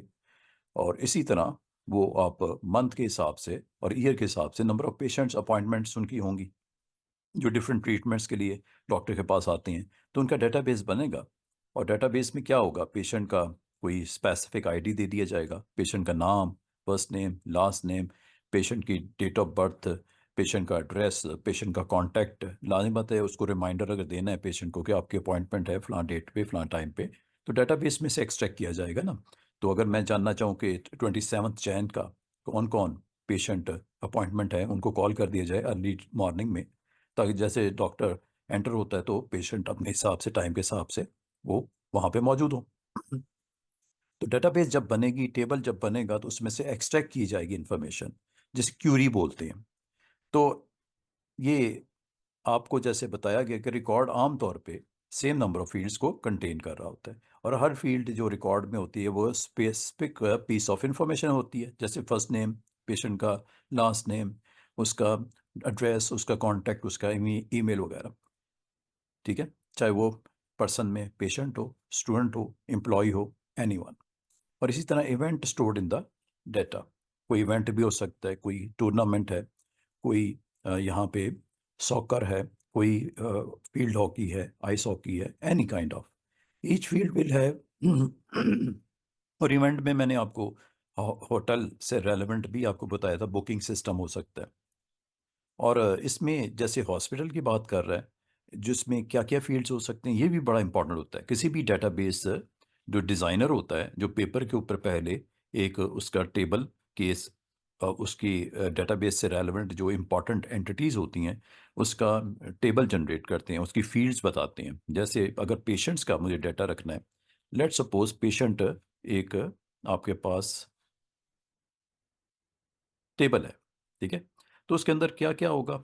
सबसे पहले फर्स्ट नेम होगा, साथ में फैमिली नेम हो सकता है, फिर जिस डेट पे वो एडमिट हुआ है पेशेंट उसकी डेट ऑफ एडमिशन हो सकती है, एंड मैनी मोर थिंग। तो फिर जिस पेशेंट के साथ उसका कंसल्टेंट होगा, कंसल्टेंट का भी एक यहाँ पे एग्जिस्टेंस नज़र आएगी। फिर वो जिस वार्ड में वो एडमिट होगा वार्ड नंबर की प्रेजेंस नज़र आएगी। फिर जिस बेड नंबर, लाजमत वार्ड है तो उसका बेड नंबर भी होगा। एक वार्ड में 100 बेड्स हैं तो उसमें बेड नंबर 5 पे, 10 पे, 20 पे जो पेशेंट एडमिट है तो उसकी पूरी इन्फॉर्मेशन क्यूरी के थ्रू आप मालूम कर सकते हैं। रिसेप्शन पे आता है कोई पर्सन, और तो वो अपनी डेटाबेस को ओपन करके जो भी वहाँ पे अटेंडेंट है वो बता सकता है कि फ़लाँ पेशेंट, वो जस्ट उसका नाम बता देता है, ठीक है, या उसका एड्रेस बता देता है। तो उसकी बेस के ऊपर, या CNIC वगैरह नंबर बता देता है, तो उसकी बेस के ऊपर वो एग्जैक्टली बता सकता है पेशेंट फ़लाँ जो वार्ड में इस बेड नंबर के ऊपर इनके कंसल्टेंट ये हैं, और इनका जो डिजीज़ है या जो भी इसकी ट्रीटमेंट है वो क्या चल रही है और किस डेट पे एडमिट एडमिट हुआ है। तो ये सारी चीज़ें, और आम तौर पे ये जो जिस तरह पेशेंट का टेबल है उसमें हर रिकॉर्ड के अगेंस्ट उसका डाटा पड़ा होगा, जिसमें first name, family name, date of admission, consultant, ये डिफरेंट डिफरेंट यहाँ पे हो सकते हैं। Bed number 5, ward number 6, ward number 6, bed number 7, and so on. इस तरह कंसल्टेंट डॉक्टर अशरफ या जो भी प्लान डेट, और ये उसके एंट्रीज। इसी तरह सेम इसी सीक्वेंस में अगर आपके पास बुक हो, बुक का टेबल हो, ठीक है, बुक का टेबल, तो उसमें आमतौर पे जो फील्ड्स जिसके थ्रू वो टेबल का स्ट्रक्चर आप क्रिएट करोगे, उसमें important one is the title of the book, second one is the author of the book, और इसमें एक फील्ड आपकी ISBN, जो आपका इसका बुक का नंबर है, इंटरनेशनल जो ऑर्गेनाइजेशन से असाइन हुआ हुआ एक नंबर है। और जब कभी एक बुक पब्लिश होती है तो उसका ISBN नंबर उस ऑर्गेनाइजेशन से आपको लेना पड़ता है, रजिस्टर करना पड़ता है। और ये जो नंबर होता है ये यूनिक होता है। जो आपको एक चीज़ और जो आपको आने वाले टेक्स्ट में नज़र आएगी वो प्राइमरी की का डिस्कशन ओपन होगी, प्राइमरी की। तो प्राइमरी की आमतौर पे टेबल के अंदर एक ऐसी फील्ड होती है जो यूनिक वैल्यू कैरी करती है, like ISBN number, like CNI number, like passport number, like registration number of student, तो ये, या पेशेंट ID, या एम्प्लॉय ID, या बुक ID, और ISBN नंबर भी हो सकता है। तो इसका मतलब है इनमें आपके हर टेबल में आपको कम अज़ कम एक ऐसी फील्ड आपकी वहाँ पे मौजूद होनी चाहिए जो यूनिक वैल्यू कैरी करे, मतलब डुप्लीकेट ना हो, और उसकी बेस के ऊपर आप आमतौर पे सर्चिंग वगैरह करने में आपको फैसिलिटी मिल जाती है। यूनिक की होनी ज़रूरी हो जाती है। एक टेबल जो है विदाउट की वो कंप्लीट नहीं होता प्रोसेस। करने को तो बन सकता है, लेकिन आपको डेटाबेस जो सॉफ्टवेयर्स होते हैं उसमें भी आपको फोर्स करता है कि अगर आप नहीं दोगे कोई ऐसा फील्ड, जैसे CNIC, passport, ISBN, patient ID, student ID, तो वो खुद असाइन कर देता है ऑटो नंबर के साथ। अभी आपको दिखा भी देता हूँ। और दूसरा ये कि जो आपने नेम देना है, फील्ड का नाम सूटेबल होना चाहिए। लाइक बेड नंबर आपने यहाँ पे अगर दिया है तो सिंगल वर्ड होना चाहिए, ये मैंने कल भी बताया था। और एक कैमल केस में होना चाहिए, ठीक है, कैमल केस में होना चाहिए। कैमल केस का मतलब ये होता है कि अगर दो वर्ड्स हैं तो उसका फर्स्ट लेटर कैपिटल कर दो, this is known as camel case. और दूसरी बात, इसमें स्पेस अलाउड नहीं होती, ठीक है, नॉट कंटेन एनी स्पेसेस, ये इसका रूल है। और अगर आप अगले टॉपिक पे आना चाहो तो ये है जी वो टॉपिक, वैलिडेशन का। और वैलिडेशन के टॉपिक के लिए आपको जाना पड़ेगा सेक्शन 7.5 के ऊपर। तो इसका मतलब आप अगर इस वैलिडेशन के जो डिटेल जानना चाह रहे हो तो इसको अगर हम करना चाहें तो इसके लिए हमें चैप्टर नंबर 7.5 पे जाना पड़ेगा। लेकिन अभी हम लोग इसकी कुछ और लाइंस में आपको इसकी करवा देता हूँ ताकि चैप्टर की हम आगे की तरफ बढ़ें और इसकी डिटेल को भी हम कर लें। और फिर मैं आपको इंशाल्लाह 7.5 बी जो चैप्टर का एक इम्पॉर्टेंट पार्ट है, इसके बगैर आपका डेटाबेस की डिटेल कंप्लीट नहीं होगी, थ्योरी कंप्लीट नहीं होगी, पेपर के लिए आपको इसमें आसानी नहीं होगी। तो 7.5 हमारा एक टॉपिक होगा, जो कि इसका मतलब आज हम चैप्टर नंबर 7 का भी कुछ पोर्शन स्टडी करेंगे। उसमें वैलिडेशन वाले जो आपकी बेसिक आपकी एक इम्पॉर्टेंट टर्म है, जो कि चैप्टर नंबर 7.5 में डिस्कस की है, इसको हम इंशाल्लाह इसको भी देख लेते हैं। लेकिन ये हो करता क्या है, ये वैलिडेट करता है। अगर एज एन ऑपरेटर कोई भी पर्सन कासिम है, अब्दुल्ला है, तो वो जब डाटा एंटर करेंगे तो यहाँ पे हर जो आपका डेटाबेस मैनेजमेंट सॉफ्टवेयर होता है, जैसा माइक्रोसॉफ्ट एक्सेस की बात कर रहा हूँ, इसमें आपको फैसिलिटी देता है। क्या फैसिलिटी देता है? चेक करने की। क्या चेक करने की? कि जो आप डेटाबेस के अंदर डाटा एंटर कर रहे हो वो आपकी वैलिड है तो एंटर होगा। इनवैलिड डाटे को एंटर के स्टोर करने की परमिशन नहीं होगी in your table. This is use to construct and maintain the database. और ये जो आपने टेबल का स्ट्रक्चर बनाया होगा और उसमें जो वैलिडेशन आप टेक्स्ट लगाओगे या वैलिडेशन रूल लगाओगे, उसके मुताबिक ये आपका डाटा जो है वो टेबल में जब स्टोर होगा, इस चीज़ को मेक श्योर करेगा कि वो आपकी रूल्स के मुताबिक हो, वो चेक्स जो आपके क्राइटेरिया सेट किया होगा उसके मुताबिक हो। Other validation checks need to be set up by the database developer. ये कौन सेट करता है? एज एन डेटाबेस जो डिज़ाइनर होता है, एडमिनिस्ट्रेटर होता है, वही सेट करता है जब ये डेटाबेस बन रही होती है। तो जिस तरह मैंने कल एक डेटाबेस बनाई थी, स्टूडेंट इन्फॉर्मेशन सिस्टम, अगर मैं आपको कहूँ कि उसके ऊपर भी क्या वैलिडेशन के डिफरेंट चेक्स लग सकते हैं, बिल्कुल लगेंगे, अभी आपको बताता हूँ। और इसका प्रैक्टिकल अगर आपने इसकी इम्प्लीमेंटेशन देखनी है तो आपको डेटाबेस मैनेजमेंट सिस्टम के लिए स्ट्रांगली रेकमेंड कर रहा है फॉर ऑल स्टूडेंट्स वो database management software known as Microsoft Access 365। अगर आप क्लाउड वर्जन यूज़ कर रहे हो, ऑफिस 365 यूज़ कर रहे हो, अभी फिलहाल हम ये नहीं कर रहे, ठीक है। और दूसरा ये है कि हमारे पास उसके अंदर माइक्रोसॉफ्ट एक्सेस भी आपका जो मोस्टली जो स्कूल्स के स्टूडेंट्स फॉलो करते हैं इस सिलेबस में, वो माइक्रोसॉफ्ट एक्सेस को हम यूज़ करते हैं। और इसके लिए अब फॉर एग्जांपल अगर आपकी डेट ऑफ एडमिशन है, अब मैं ज़रा वैलिडेशन को थोड़ा एक्सप्लेन करता हूँ फिर मैं आपको बताता हूँ। तो वैलिडेशन जो होता है वो करता है कि स्टूडेंट्स आपको वैलिडेट करता है डेट ऑफ एडमिशन। जैसे पेशेंट है, कोई आपका स्टूडेंट है, उसका डेट ऑफ एडमिशन होगा ना जब वो कहीं जाएगा। तो as an student, as an patient, आपकी एक बड़ी इंपॉर्टेंट फील्ड होती है date of admission. Automatically check किया जाएगा, क्या सॉफ्टवेयर चेक करेगा, ठीक है। आपने जैसे उसके ऊपर वैलिडेशन रूल लगा देना है। तो जब आप इनपुट करोगे तो आपकी डेट जो है वैलिड होनी चाहिए before it can be stored in a patient table. तो अभी मैं आपसे अभी थोड़ी देर में डिस्कस कर रहा हूँ स्टूडेंट्स, अभी मैं आपसे थोड़ी देर में डिस्कस करने वाला हूँ कि किस तरह आप डेटाबेस में अपनी किसी टेबल के ऊपर, टेबल में किसी फील्ड के ऊपर किस तरह वैलिडेशन रूल लगाओगे। इसके लिए आपको स्टडी करना पड़ेगा ये वाला पार्ट। मैं आपको पहले बताता हूँ कि कौन कौन से वैलिडेशन होती हैं, कितने चेक्स होते हैं। 5-6 चेक्स हैं स्टूडेंट्स। और ये इंशाल्लाह आज चैप्टर नंबर 7 भी हम थोड़ा सा टच करेंगे, ठीक है, क्योंकि हमें वैलिडेशन के बारे में जानना है।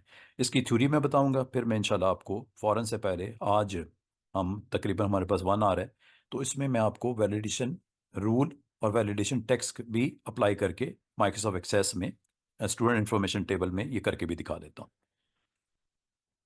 ये देखो जी, जैसे आप देख रहे हो ये इन्वायरमेंट है।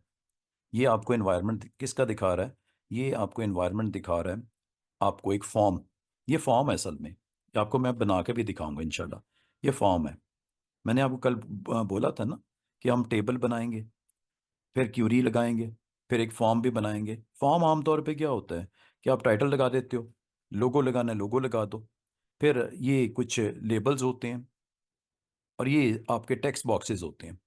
तो टेक्स्ट बॉक्सेस के अंदर आपके पास जो भी आपने उसका रिस्पेक्टिव उस हेडिंग के मुताबिक, उस फील्ड के मुताबिक नाम डालना है। नाम आप Vini, family name is Singh, date of admission by mistake 99 किसी ने एंटर कर दिया, तो ये माइक्रोसॉफ्ट एक्सेस आपको एक पॉप करेगा मैसेज। ये एरर मैसेज है और ये एरर मैसेज में ये बता रहा है कि this value you entered is not valid for this field.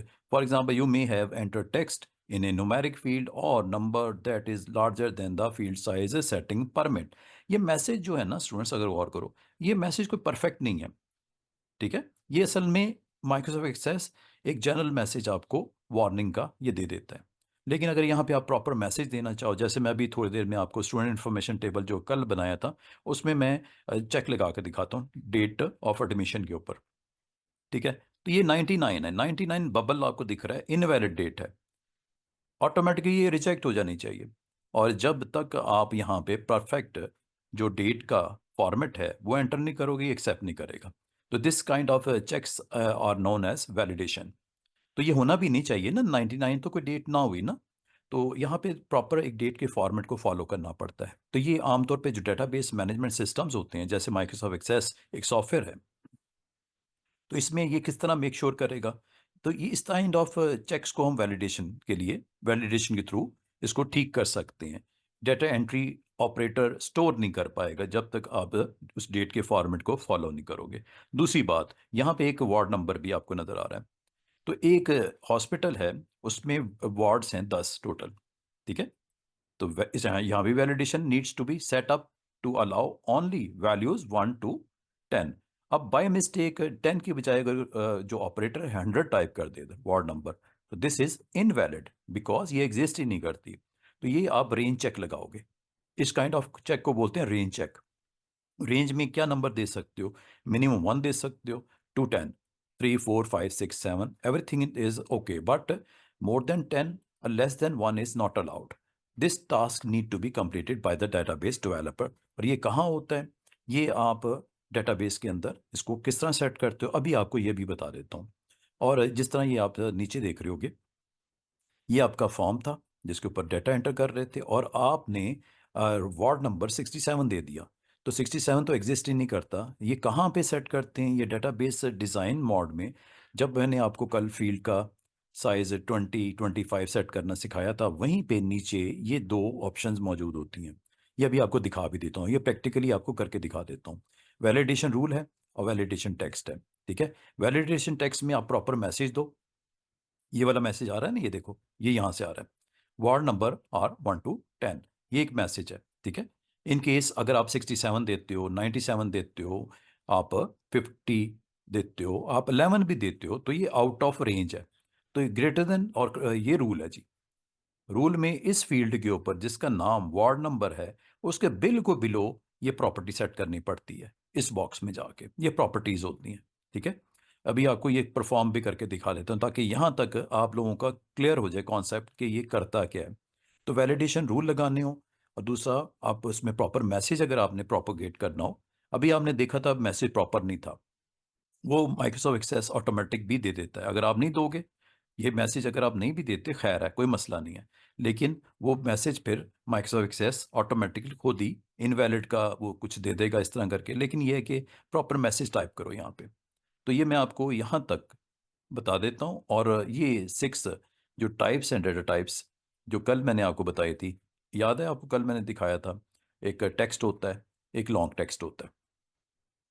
Character single value के लिए होता है, boolean yes no true false उसके लिए बूलियन होता है। इंटीजर जब आपका कोई ऐसा टेक्स्ट जो होल नंबर कंटेन करे, -1 -2 -3 0 1 2 3, आपको पता ही है होल नंबर्स होते हैं। होल नंबर के लिए अगर आपके पास है कोई ऐसा ऐसी फील्ड है जिसमें होल नंबर आपको रिक्वायर्ड है, आपको रियल नंबर नहीं चाहिए, तो रियल नंबर प्राइसेस वगैरह के लिए होता है, या जिसमें डेसिमल पार्ट को भी स्टोर करना रिक्वायर्ड होता है बाय डेटाबेस डिज़ाइनर।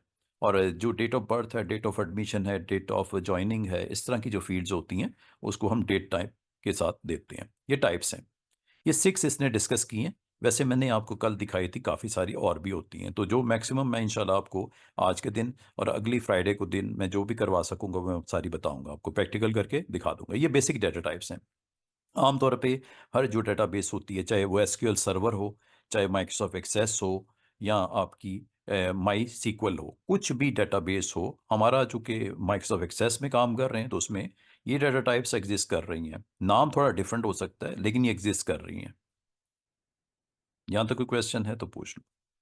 और डेटा टाइप होती क्या है, हर फील्ड जो भी होती है, फर्स्ट नेम हो गया, लास्ट नेम हो गया, ठीक है, डेट ऑफ बर्थ हो गई, ईमेल हो गया, कॉन्टैक्ट नंबर हो गया, ये जो भी आप फील्ड देते हो इसकी डाटा टाइप आपको सिलेक्ट करनी पड़ती है। कल मैंने आपको इसका डेटाबेस मैनेजमेंट सिस्टम में एक्सेस में ये करके भी दिखाया। और डाटा टाइप जो होती है वो क्लासिफाई करती है how data is stored, displayed and the operations that can be performed on a stored values। लाजम है, अगर वो आपके टेक्स्ट टाइप है तो कैलकुलेशन में तो इन्वॉल्व नहीं होगा ना। तो अगर आपके कोई न्यूमेरिक वैल्यूज हैं, जैसे you need to store result of a student, आपने कंप्यूटर साइंस का स्टोर करना है, आपने फिजिक्स का करना है, आपने मैथ के सब्जेक्ट को, पाकिस्तान स्टडीज़, इस्लामियात, इस तरह आपके ओ लेवल के सब्जेक्ट्स हैं, उसका डाटा स्टोर करना है। तो लाजमी बात है, जब डाटा जाएगा तो उसका टोटल करना होगा, उसकी एवरेज निकालनी होगी, उसकी बेस पे ग्रेड निकालना होगा। तो ये भी पॉसिबल है, आप अपनी ऐसा टेबल स्ट्रक्चर बना सकते हो। तो लाजिम बात है, जब उसमें आप कंप्यूटर साइंस का फील्ड लोगे तो उसमें आउट ऑफ 100 कितने मार्क्स आए या आउट ऑफ 75 कितने हैं। इसी तरह आपके रिमेनिंग सब्जेक्ट के भी मार्क्स जब आप एंटर कर दोगे तो उसको आपको परफॉर्म करना पड़ेगा, उसके ऊपर कोई ऑपरेशन करना पड़ेगा, अरिथमेटिक ऑपरेशन काइंड ऑफ। तो ये लाजिमत है, उसमें फील्ड आपकी होनी चाहिए कुछ इस तरह की, इंटीजर डाटा टाइप आप उसको यहाँ पे लोगे। ये हो सकता नहीं कि बूलियन के ऊपर कैलकुलेशन हो, टेक्स्ट के ऊपर कैलकुलेशन हो, रियल के ऊपर कैलकुलेशन हो सकती है, इंटीजर पे कैलकुलेशन हो सकती है। ठीक है। And displayed whole number and the value stored can be used in calculation। The database data types are specified in a syllabus, जो कि आपको यहाँ पे access data types के अंदर access uses may be different from the terms। ये आपको उसने यहीं पे बता दिया। वो कह रहा है अगर आप ये एज ए जनरल डेटाबेस की टाइप्स को डिस्कस कर रहा है, एक्सेस को वो एज ए वो कह रहा है इसमें हो सकता है वो डिफरेंट नेम से एग्जिस्ट करती हूँ। जैसे कल दिखाया था ना, टेक्स्ट है, लॉन्ग टेक्स्ट, एक शॉर्ट टेक्स्ट था, सॉरी, एक लॉन्ग टेक्स्ट था, एक इंटीजर था, एक लॉन्ग इंटीजर था। उसका क्या यूज होता है वो बताता हूँ अभी आपको। तो ये आपकी डाटा टाइप्स हैं जो कि आमतौर पे जनरल टेक्स्ट हो सकती हैं। सिंगल कैरेक्टर के लिए जैसे कैरेक्टर होता है, बूलियन के इंटीजर, रियल एंड डेट। किस मकसद के लिए होती है बताया है, नंबर ऑफ कैरेक्टर को स्टोर करना। नेम है, नेम में आपको पता है 10 15 20 कैरेक्टर हो सकते हैं। सिटी है, ईमेल है, तो ये नंबर ऑफ कैरेक्टर्स हो सकते हैं। इसकी डाटा टाइप हमेशा यही होगी। और अगर आपको सिंगल कैरेक्टर स्टोर करना है, like M for male, gender है, फील्ड का नाम जेंडर है, तो M for male and F for female, single character जहां पे रिक्वायर्ड हो वहां पे हम डाटा टाइप्स कैरेक्टर भी हो सकती है। और एक्सेस में देखो, एक्सेस में इसके लिए शॉर्ट टेक्स्ट या लॉन्ग टेक्स्ट के नाम से इसकी प्रेजेंस है। ठीक है। और अगर आपने सिंगल कैरेक्टर स्टोर करना है तो short text, again short text ही होगा, बट फील्ड का साइज वहां पे 1 दे दिया जाएगा। याद है मैंने कल फर्स्ट नेम में प्रॉपर्टी में नीचे जाके 20 कैरेक्टर दिए थे, वहां में जस्ट आप 1 टाइप कर दोगे। इसके लिए कोई स्पेसिफिक इस नाम से फील्ड मौजूद नहीं है, इसी को यूज करोगे शॉर्ट टेक्स्ट को, बट प्रॉपर्टी में जाके 1 सेट कर दोगे। तो ये जब कभी आपने इसकी एंट्री डालोगे एम या एफ, तो ये सिंगल कैरेक्टर से ज़्यादा आपसे लेगा भी नहीं, और इससे ज़्यादा आप एंटर कर भी नहीं पाओगे। और इसी तरह अगर आपको टू वैल्यूज़ लाइक यस या no, are you Pakistani, tick on yes, off no, ठीक है, 1 और 0। क्या आपने ओ लेवल कर लिया, ए लेवल का हम एंट्री कर रहे हैं, आपने ओ लेवल कंप्यूटर में किया है, या यस या नो। ठीक है, ट्रू यस और फॉल्स नो। ठीक है। इस तरह की जब कभी आपने डिप्लोमा किया, आप क्या इस जॉब के लिए क्वालिफाइड कर रहे हो, तो ये आप are you Pakistani national, yes no, इस तरह की फील्ड्स के लिए आप बूलियन दे सकते हो, जहाँ पे सिर्फ 2 ही पॉसिबल कॉम्बिनेशन है, यस और नो। और इसके अलावा होल नंबर हो सकता है, इसमें number formatted as fixed with 0 decimal places.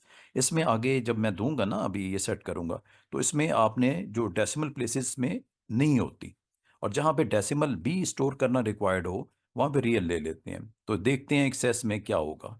और डेट टाइम जो भी आपका फील्ड है उसकी ये एक्सेस में और एज ए डिस्क्रिप्शन आपको बता दिया गया। अब आपको ये कह रहा है कि आपकी एक एक्टिविटी आ गई, एक्टिविटी में आपने स्टूडेंट्स क्या करना है, वो आपको कह रहा है जी एक्सेस को यूज़ करो, सूटेबल डेटाबेस मैनेजमेंट सॉफ्टवेयर है ये आपका, या कोई और यूज़ कर लो। ठीक है। अगर एक्सेस है तो एक्सेस को यूज़ कर लो, या और कोई सूटेबल डेटाबेस सॉफ्टवेयर भी, सिर्फ प्रैक्टिस आपसे करवा रहा है, आपसे सिर्फ आपको अवेयरनेस दे रहा है। Setup a single database, table database में एक बनाओ पेशेंट के नाम से, उसमें रिकॉर्ड ये आप एक स्टोर करो जिसमें फील्ड जो हो वो क्या हो, first name of the patient, family name, date of admission, consultant, ward number, bed number. फिर आपको कहा choose a suitable data type for each field.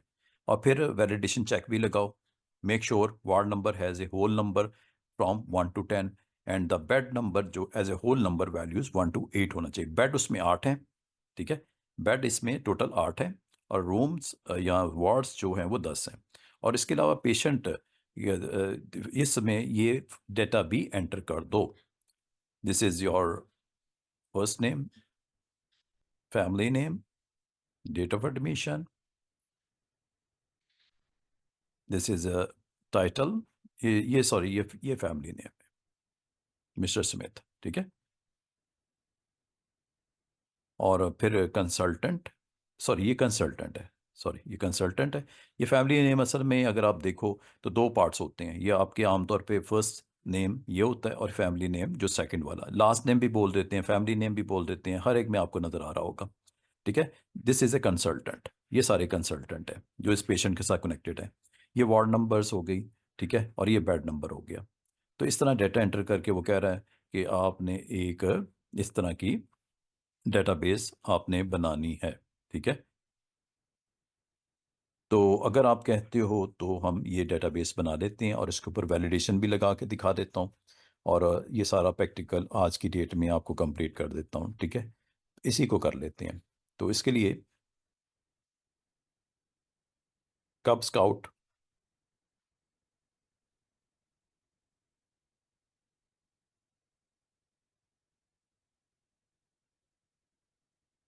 तो ये हम नाम दे देते हैं इसका, ठीक है। ये हम टेबल का नाम रख देंगे, ये हमारी फील्ड्स के नाम हो गए, ठीक है। First name, family name, date of admission, consultant, ward number, bed number. ये आपने माइंड के अंदर नोट कर लो। अब आपसे मैं पूछता हूँ स्टेप बाय स्टेप, सबसे पूछता हूँ, क्यूरी करता हूँ, और आपसे पूछता हूँ कि इसके लिए क्या करें, ठीक है। तो सब आप इस वक्त मेरे साथ इसमें डेटाबेस बनाने में मेरी हेल्प करनी है, ठीक है। इससे आपको इंशाल्लाह फ़ायदा भी हो जाएगा।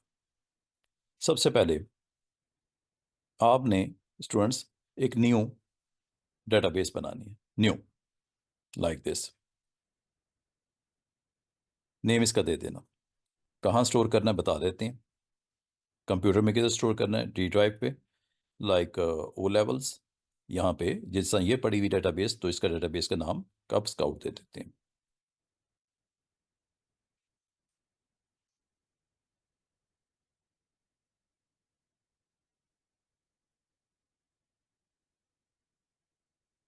ये डेटाबेस बन गई, ठीक है। क्रिएट। और जब कभी आप आते हो इसमें एक्सेस में, तो टेबल बाय डिफॉल्ट एक एम्प्टी बना हुआ दिखाएगा सैंपल के तौर पे आपको, जस्ट क्लोज। और अब आपने करना क्या है स्टूडेंट्स, पेशेंट के नाम से टेबल बनाना है। तो you need to create and go with table design. पहला है जी फर्स्ट नेम, रूल याद रखना इसका, स्पेस नहीं देनी। डेटा टाइप ये आपकी आ गई, ठीक है, ये देख रहे हो। अगर आपसे कहा जाए, कहा था ना शॉर्ट ने, शॉर्ट टेक्स्ट और लॉन्ग टेक्स्ट, अच्छा शॉर्ट टेक्स्ट ले लेते हैं। और शॉर्ट टेक्स्ट में ये देखो इसकी ये प्रॉपर्टीज, तो 55 मैक्सिमम अलाउ करता है शॉर्ट टेक्स्ट में, ठीक है। हाँ अगर आप लॉन्ग टेक्स्ट लेते हो, यहाँ पे आपको ओपन रख रहा है, ठीक है, यहाँ पे कोई इसने लिमिट नहीं लगाई, यहाँ पे लिमिट है। अगर आपसे कोई पूछे ना स्टूडेंट शॉर्ट टेक्स्ट में और लॉन्ग टेक्स्ट में फ़र्क क्या है, तो जस्ट आपने इसकी लेंथ बता देनी है। इस पे ऑटोमेटिकली जो लेंथ साइज सेट है वो 255 कैरेक्टर्स अलाउ हैं, इससे बड़ा नाम नहीं दे सकते, ठीक है। तो ये शॉर्ट टेक्स्ट और लॉन्ग टेक्स्ट में ये फ़र्क है, ये आपको यहाँ पे मैंने बता दिया। इसमें ओपन है, इसमें आप जितने मर्जी थाउजेंड्स में भी अगर करेक्टर दे दोगे अलाउड है, ठीक है। तो लेकिन ये एक चीज़ याद रखना, जब आपका एक record first name miss Hafsa type कर दिया, तो ऐसी सूरत में आपका जो टोटल जो करेक्टर्स यूज़ हुए हैं वो तकरीबन 10 हुए करेक्टर्स, ठीक है, या 20 हुए, तो बाकी जो है वो वेस्टेज होगा।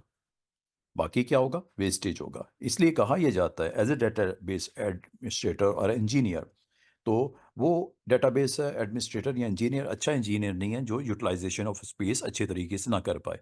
तो आप क्यों वेस्ट करते हो, तो वेस्टेज से बचाने के लिए, क्योंकि ये तो एक रिकॉर्ड होगा ना, हफ्सा, किंजा, मोमिना, अब्दुल्ला। एक रिकॉर्ड के अगेंस्ट अगर आप 200 कैरेक्टर को लूज कर रहे हो, स्पेस को, तो ये आप एफिशिएंट वे नहीं इस्तेमाल कर रहे अपनी यूटिलाइजेशन ऑफ हार्डवेयर, या जिसे स्टोरेज बोलते हैं, हार्ड डिस्क वगैरह। अल्टीमेटली तो हार्ड डिस्क पे स्टोर होना है ना। तो आप यहाँ पे जब ये देते हो ना इसकी फील्ड की साथ इसकी डाटा टाइप, तो यहाँ पे जाके इसको आप अकॉर्डिंग टू सिचुएशन इसको सेट कर लिया करो। अदरवाइज याद रखना, अब आपने तकरीबन 235 कैरेक्टर की वेस्टेज बचाई है पर रिकॉर्ड, बता रहा हूँ पर रिकॉर्ड। अगर 1000 रिकॉर्ड होंगे तो आप समझ लो मल्टीप्लाई बाय उसको आप 235 कैरेक्टर्स के साथ कर दो, तो इतने आप स्पेस बचाने जा रहे हो। ये आपने यहाँ पे साइज सेट कर दिया करो। बाय डिफॉल्ट कितना होता है मैंने बता दिया, 255 होता है। Family name, family name, space is not allowed. दोबारा सुन लो, कैमल केस दो, स्पेस नहीं अलाउड।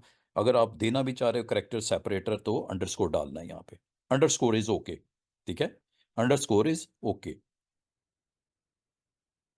बाय मिस्टेक अगर आपने ये माइनस साइन लगा दिया, ठीक है, फैमिली नेम, इसको हम ठीक कर सकते हैं, किसी वक्त भी कर सकते हैं। Again short text, go with again 20 characters. अगर आप इसको नहीं भी दोगे खैर है, लेकिन फिर भी मैं आपको स्टार्ट में ही बता रहा हूँ कि यहाँ से कौन कौन सी फील्ड्स का जितना मैं आपको कोर्स के रेलेवेंट आपको बता सकता हूँ बता देता हूँ, ठीक है। अच्छा, यहाँ पे आप डिस्क्रिप्शन भी दे सकते हो, first name of patient, description भी दे सकते हो, ऑप्शनल है, लिखा हुआ नजर आ रहा है आपको। कोई क्वेश्चन है पूछ लो। ये अलाउ नहीं करता, ये जो है ना आपका। अच्छा, आप जो कह रहे हो कि ये स्पेस क्यों, स्पेस के लिए मैं आपको इसका प्रैक्टिकली आपको बताऊंगा कि क्यों, वाई, ठीक है। थोड़ा सा वेट कर लो कि स्पेस आपने क्यों नहीं देनी, ठीक है। तो जब आप इसकी क्यूरी सेट करते हो, टाइपिंग करते हो, तो वहाँ पे ये रूल बता दिया जाता है एज ए डेटाबेस आपको, सॉफ्टवेयर जो इंजीनियर, आपको ये रूल बता दिया जाता है कि ये स्टैंडर्ड सेट कर दिए जाते हैं फॉर एनी डेटाबेस एडमिनिस्ट्रेटर कि ये स्पेस अलाउ नहीं होती। वो क्यों नहीं होती, उसके लिए मैं आपको बताऊंगा। क्यूरीज आपने बनानी है, रिपोर्ट्स आपने बनानी है, आपने तो फॉर्म्स आपने बनाने हैं, तो वहाँ पे एक एक स्टैंडर्ड सेट कर दिया जाता है फॉर ऑल डेटाबेस एडमिनिस्ट्रेटर, ये रूल के तौर पे कि आपने इसको रूल को फॉलो करो, ठीक है। ये जिस तरह रूल है ना कि ट्रैफिक लाइट रेड होगी तो आपने गाड़ी नहीं चलानी, ग्रीन पे गाड़ी चलानी है, तो ये इस तरह ये रूल बना दिए जाते हैं। डेटाबेस की ट्रेनिंग की जाती है इंजीनियर्स की कि आपने जब कभी इसका टेबल स्ट्रक्चर बनाओ तो स्पेस नहीं अलाउड, ठीक है। हाँ, ये क्यों नहीं अलाउड, इसकी मजीद क्या साइंस है, उसके लिए थोड़ा सा वेट कर लो, आपको मैं समझा दूंगा। This is a family name. ये आप जो है ये डिस्क्रिप्शन इसलिए होती है कि कल को आप छोड़ जाते हो कंपनी को, तो आपकी एब्सेंस में जो कोई और अगर डेटाबेस एडमिनिस्ट्रेटर आता है तो पता हो ये फील्ड को हमने क्यों डिफाइन किया है और ये डाटा टाइप के साथ, ठीक है। नेक्स्ट जी, और क्या है। Date of admission, consultant, ward number. Date of admission देखो, मैं यहाँ पे स्टूडेंट्स से ये दे सकता हूँ, लेकिन आज की डेट में मैं आपको ये भी बता रहा हूँ आपको कि ये आपका नेम जो है डिस्क्रिप्टिव होना चाहिए, मीनिंगफुल होना चाहिए। DOB is not understand by everyone, ठीक है। कुछ हम लोग कर सकते हैं लेकिन कुछ लोग को नहीं समझ आती, तो दिस मस्ट बी एक प्रॉपर मीनिंगफुल नेम। और डेट ऑफ एडमिशन जो है वो यहाँ पे एज ए डेट आपने ले लेना है, ठीक है, date time, like this, okay. Then you need a bed number and ward number. ये अभी ख़त्म हो जाएगा, ठीक है, टाइम तो मैं दोबारा रिज्यूम करूँगा, तो आपने काइंडली ज्वाइन कर लीजिएगा ताकि आपका ये कॉन्सेप्ट आज का, ये डेटाबेस से हवाले से, क्रिएशन के हवाले से और वैलिडेशन के हवाले से आज कंप्लीट हो जाए। डेट ऑफ एडमिशन दे दिया, और फिर यहाँ पे हम वार्ड नंबर दे देते हैं। एनओ भी दे सकते हो नंबर के लिए, लेकिन परफेक्ट प्रॉपर नाम दे दो। वार्ड नंबर यहाँ पे अब आपने देना है, मिसाल के तौर पे ये नंबर दे रहा हूँ, ठीक है। नंबर में यहाँ पे आप स्टूडेंट्स ज़रा गौर कीजिएगा, फील्ड साइज, फील्ड साइज में लॉन्ग इंटीजर बहुत बड़ा आपका स्पेस ऑक्यूपाई करता है मेमोरी में। यहाँ पे आप इसको इंटीजर भी कर सकते हो। ये देखो, ये टाइप्स हैं इसकी। ये डिफरेंट इंटीजर में बाइट भी है, इंटीजर भी है, लॉन्ग इंटीजर भी है, सिंगल भी है, डबल भी है, रेप्लिकेशन भी है, डेसिमल भी है। तो अगर आपने इंटीजर में डेसिमल्स लेने हैं, अगर आप चाह रहे हो पॉइंट्स की value, real kind of value store करना चाह रहे हो, तो ये ले लेना, ठीक है, लास्ट वाला। लेकिन अभी अगर मैं बाइट ले लेता हूँ, अच्छा, अब आपको कि बाइट और इंटीजर और ये जो डिफरेंट अभी मैं आपको ये बता रहा था कि आपने जब इसको नंबर लेना है तो नंबर में किस तरह का नंबर, क्या वो फ्रैक्शनल पार्ट रिक्वायर्ड है वार्ड नंबर में, तो डेसिमल ले लो। अब मैं आपको बता रहा था बाइट में, इंटीजर में और लॉन्ग इंटीजर में फ़र्क क्या है। नंबर आपकी डेटा टाइप है जो एक्सेस में होती है। वार्ड नंबर और बैड नंबर, ये दो ले लेते हैं जल्दी से। एक वार्ड नंबर है, जब आप यहाँ पे नंबर लेते हो ना स्टूडेंट, यहाँ पे लार्ज नंबर भी दे सकते हो, ठीक है, लार्ज नंबर भी ले सकते हो। यहाँ पे ये आपको लार्ज नंबर में ये फैसिलिटी देता है कि आप इनमें से क्या कैटेगरी लेना चाह रहे हो। जनरल, करेंसी, यूरो, फिक्स करना है, स्टैंडर्ड सेट के हवाले से परसेंट और साइंटिफिक।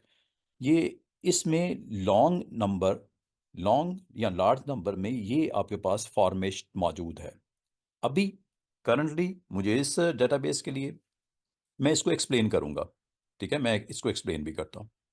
अभी मैंने अगर इसको नंबर लिया ना, देखो ये वार्ड नंबर के लिए ना तो मुझे शॉर्ट टेक्स्ट सूट कर रहा है, ना लॉन्ग टेक्स्ट सूट कर रहा है। तो मुझे जो सूट कर रहा है वो नंबर। और नंबर में अगर आप यहाँ पे जाओ, वार्ड नंबर बिटवीन 1 to 10, ये मैंने मैसेज डिस्क्रिप्शन में वैसे छोड़ दिया, ठीक है। और यहाँ पे आके आ जाओ और यहाँ पे आके एरो में हेड पे क्लिक करो। अब आप यहाँ पे बाइट ले सकते हो, इंटीजर ले सकते हो, लॉन्ग इंटीजर। अब आपको इसमें क्या फ़र्क है और इससे क्या फ़र्क पड़ता है। अगर आप इसको ये भी रहने दोगे कोई हर्ज वाली बात नहीं है, लेकिन मेमोरी में आपकी जो वेस्टेज होगी बहुत हाई होगी। वार्ड नंबर जो कि 1 से लेकर 10 तक नंबर है, तो बाइट का मतलब होता है, आपको याद है 1 बाइट में कितनी हाईएस्ट वैल्यू स्टोर होती है डेसिमल की, जल्दी से आंसर कीजिएगा। 1 बाइट में हाईएस्ट वैल्यू डेसिमल की क्या स्टोर होती है, और क्या हमें उससे बड़ी वैल्यू की ज़रूरत है? 10 उसमें इंक्लूडेड है कि नहीं है? तो हमें क्यों इसको इंटीजर या लॉन्ग की तरफ लेके जाना? हाँ जी, कौन बता रहा है मुझे? 1 बाइट में हाईएस्ट डेसिमल वैल्यू क्या होती है? बिल्कुल सही है, 255। तो वार्ड की लिमिट क्या है? विद इन दैट वैल्यू है ना। तो क्या ज़रूरत है इससे बड़ा ऑक्यूपेशन करने की इसकी मेमोरी की? दैट्स वाई आप इसको बाइट ही रहने दो, ठीक है। हाँ, आप कहोगे सर इंटीजर क्यों नहीं ले रहे? इंटीजर और बाइट में फ़र्क क्या है, मैं आपको जल्दी से एक यहाँ पे दिखाता हूँ। गूगल करते हैं, data types in MS access.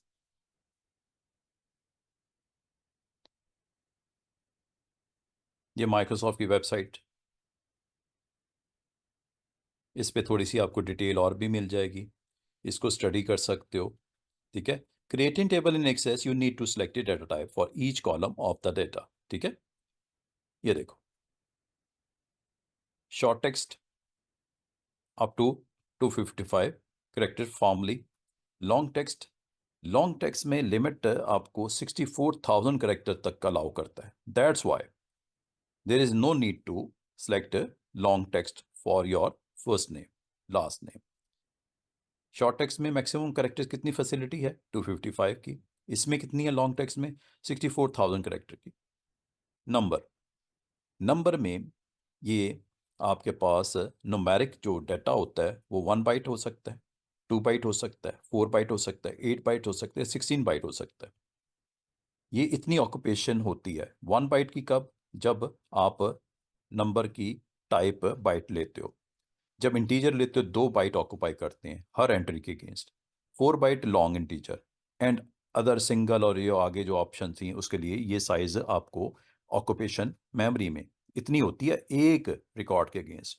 तो which one is the right choice for your ward number and bed number?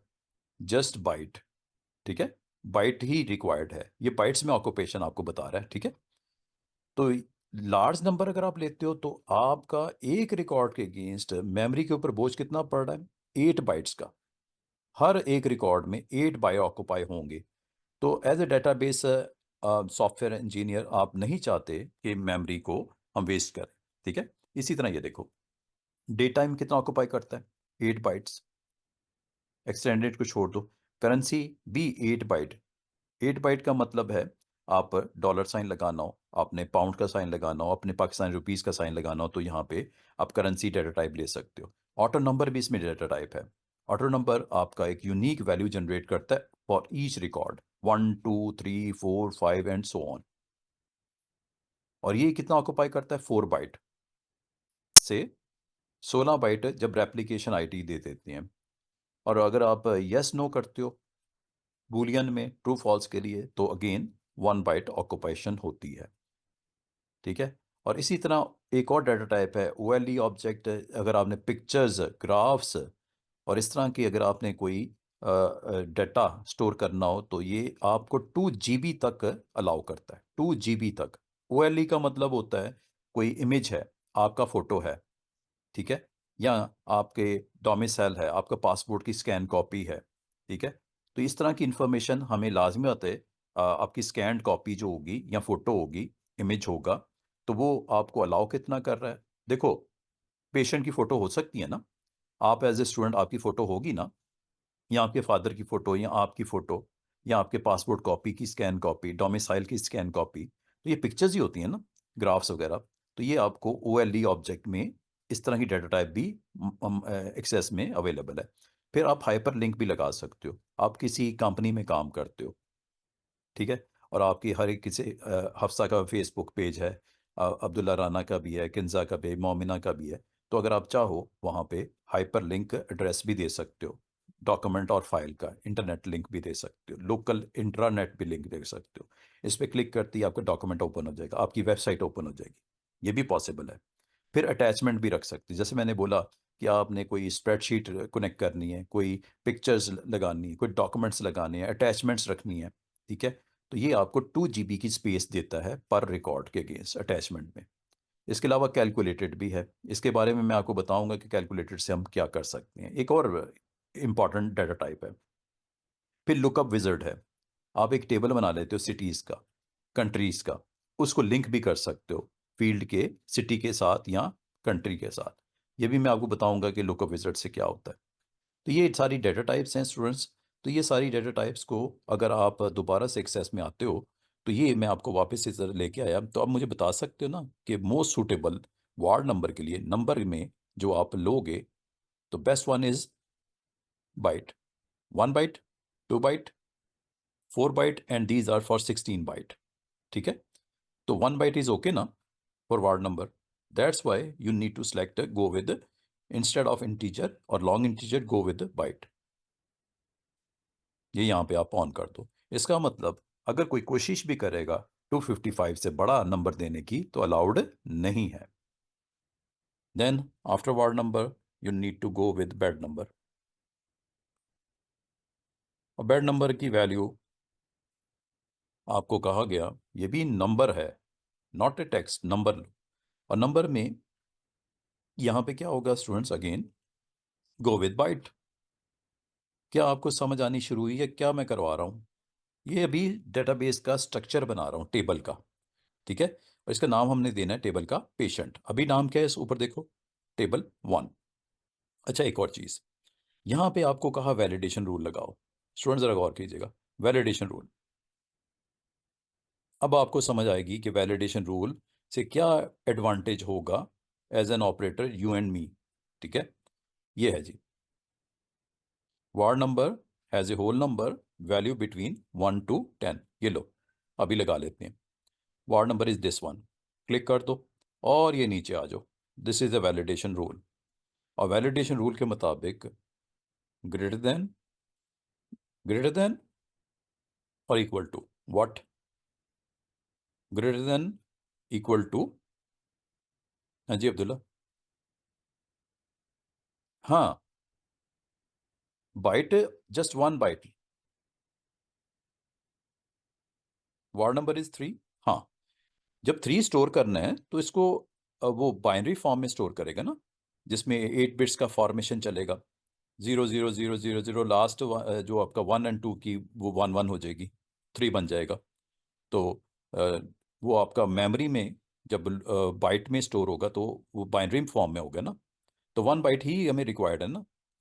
और मैक्सिमम कितना है इसमें? 255 तक जा सकता है, लेकिन हमें इतना ज़रूरत भी नहीं है। हमें तो सिर्फ वार्ड नंबर में मैक्सिमम 10 नंबर तक स्टोर करवाना है, और बेड नंबर में 10 तक, 8 तक स्टोर करवाना है, दैट्स वाई। अच्छा, क्या मैं वैलिडेशन रूल लगा दूं दोनों पे, बेड नंबर पे भी और प्रॉपर मैसेज के साथ? ये लो,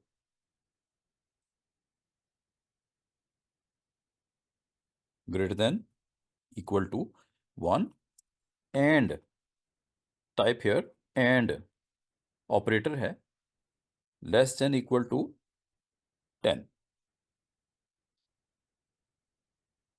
between this is a valid value, between this is a valid value, ये ऑपरेटर यूज करोगे। ठीक है जी, वार्ड नंबर दे दिया, उसका फील्ड साइज बाइट दे दिया। ठीक है, और जो रूल है वैलिडेशन का, और ये है वैलिडेशन टेक्स्ट।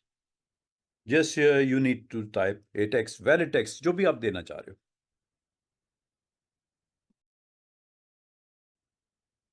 जो भी proper message in case of invalid entry, ये आप दे दो यहाँ पे। ठीक है, एनी मैसेज। इसी तरह मैं बेड नंबर पे लगा देता हूँ, बाइट हो गया। ठीक है, यहाँ पे वैलिडेशन रूल लगा देते हैं, greater than equal to 1, greater than, या ग्रेटर देन 0 भी लिख सकते हो, एक ही बात है। ठीक है, ग्रेटर देन इक्वल टू 1 कर दो या greater than 0 and less than 9 कर देते हैं। ठीक है, ये भी ठीक है, ऑपरेटर्स है ना, greater than 0 and less than 9। And लगाना और नहीं करना। ठीक है, यहाँ एंड आएगा क्योंकि बिटवीन है, रेंज चेक है, इसे बोलते हैं रेंज चेक। ठीक है, यहाँ रेंज चेक लगाया है, ये सारे मैंने रेंज चेक से बोलते हैं।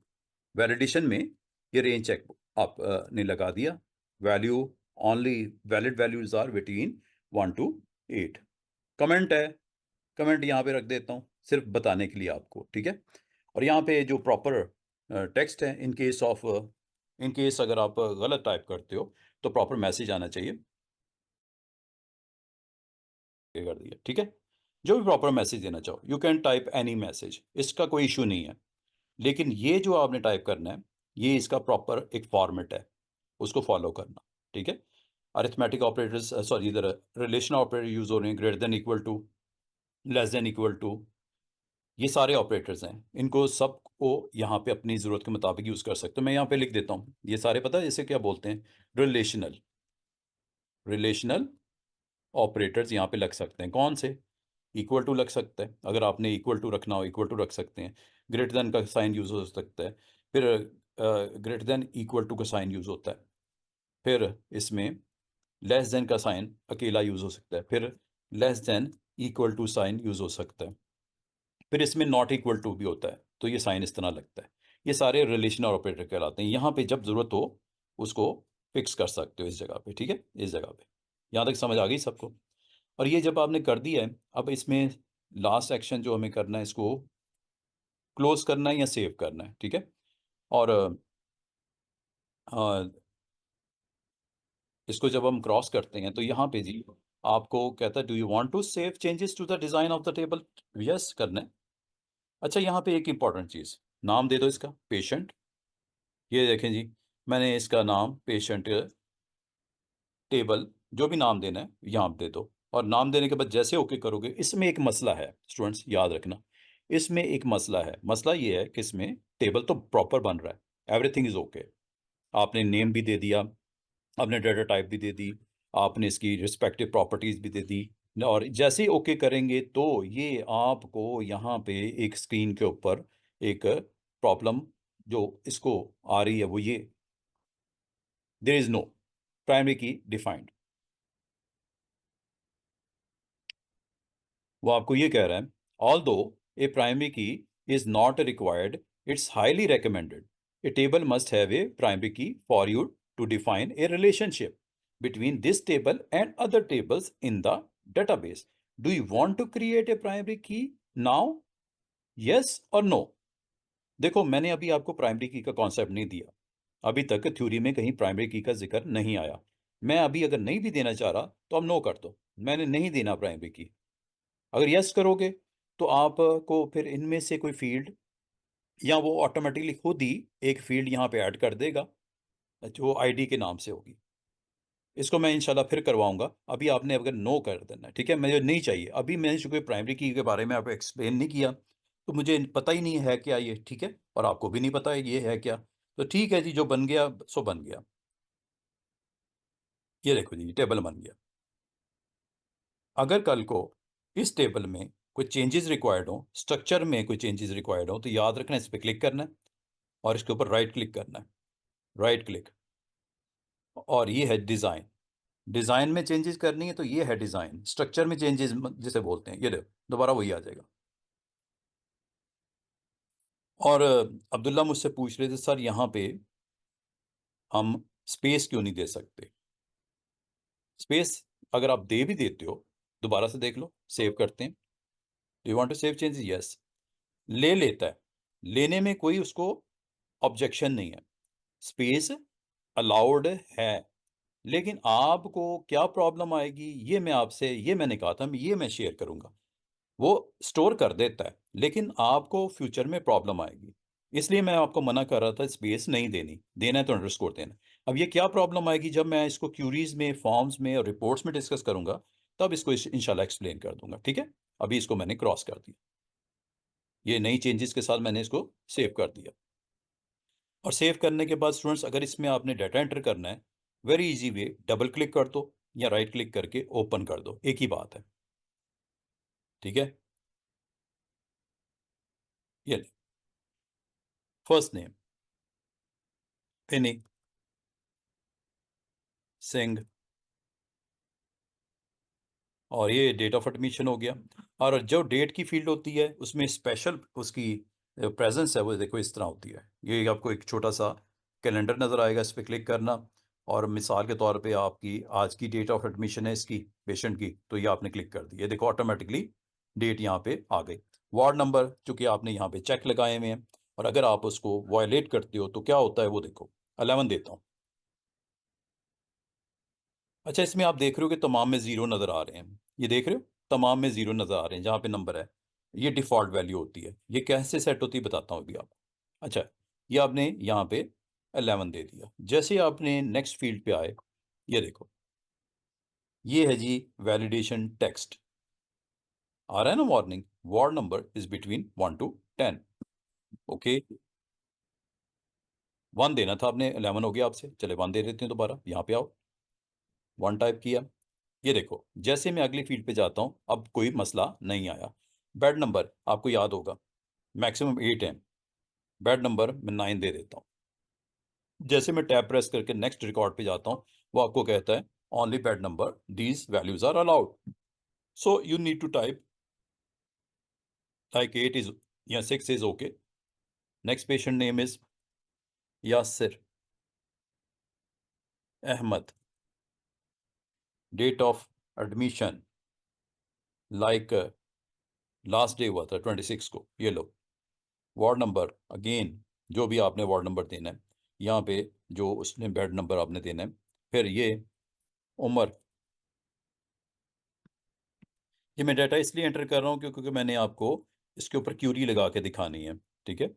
और 27th का सिर्फ आपने, ये भी 27 का पेशेंट है, ये लो। वार्ड नंबर अगेन चलें इसको भी 1 कर देते हैं, और इसका बेड नंबर 7 कर देते हैं। एक और रिकॉर्ड एंटर कर देते हैं। 26 ही कर दें, चलो इसको 26 कर देते हैं, एंड सो ऑन। अच्छा ये देखो मैं पिछली डेट भी एंटर कर रहा हूँ यहाँ पे, हालांकि आज तो 27 है।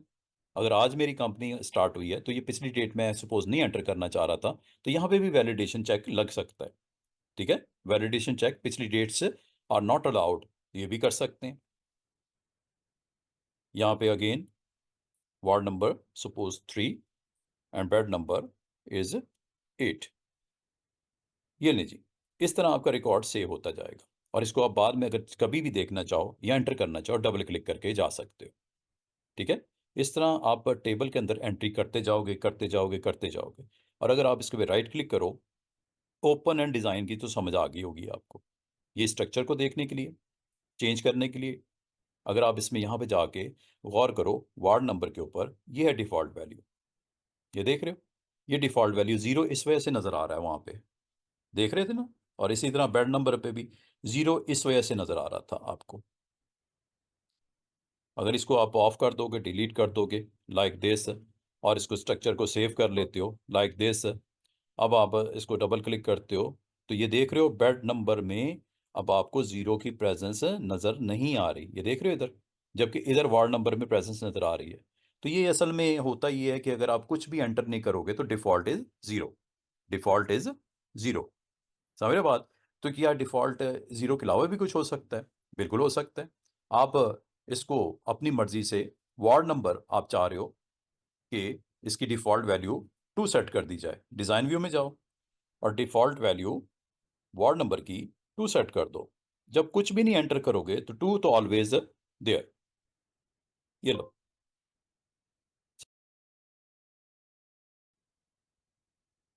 इसका मतलब वार्ड नंबर अगर आप एंटर नहीं करोगे तो ऑटोमेटिकली ये 2 ही प्लेसमेंट होगी। हाँ, चेंज कर सकते हो, अगर आप यहाँ पे 3 भी कर दोगे तो ले लेगा।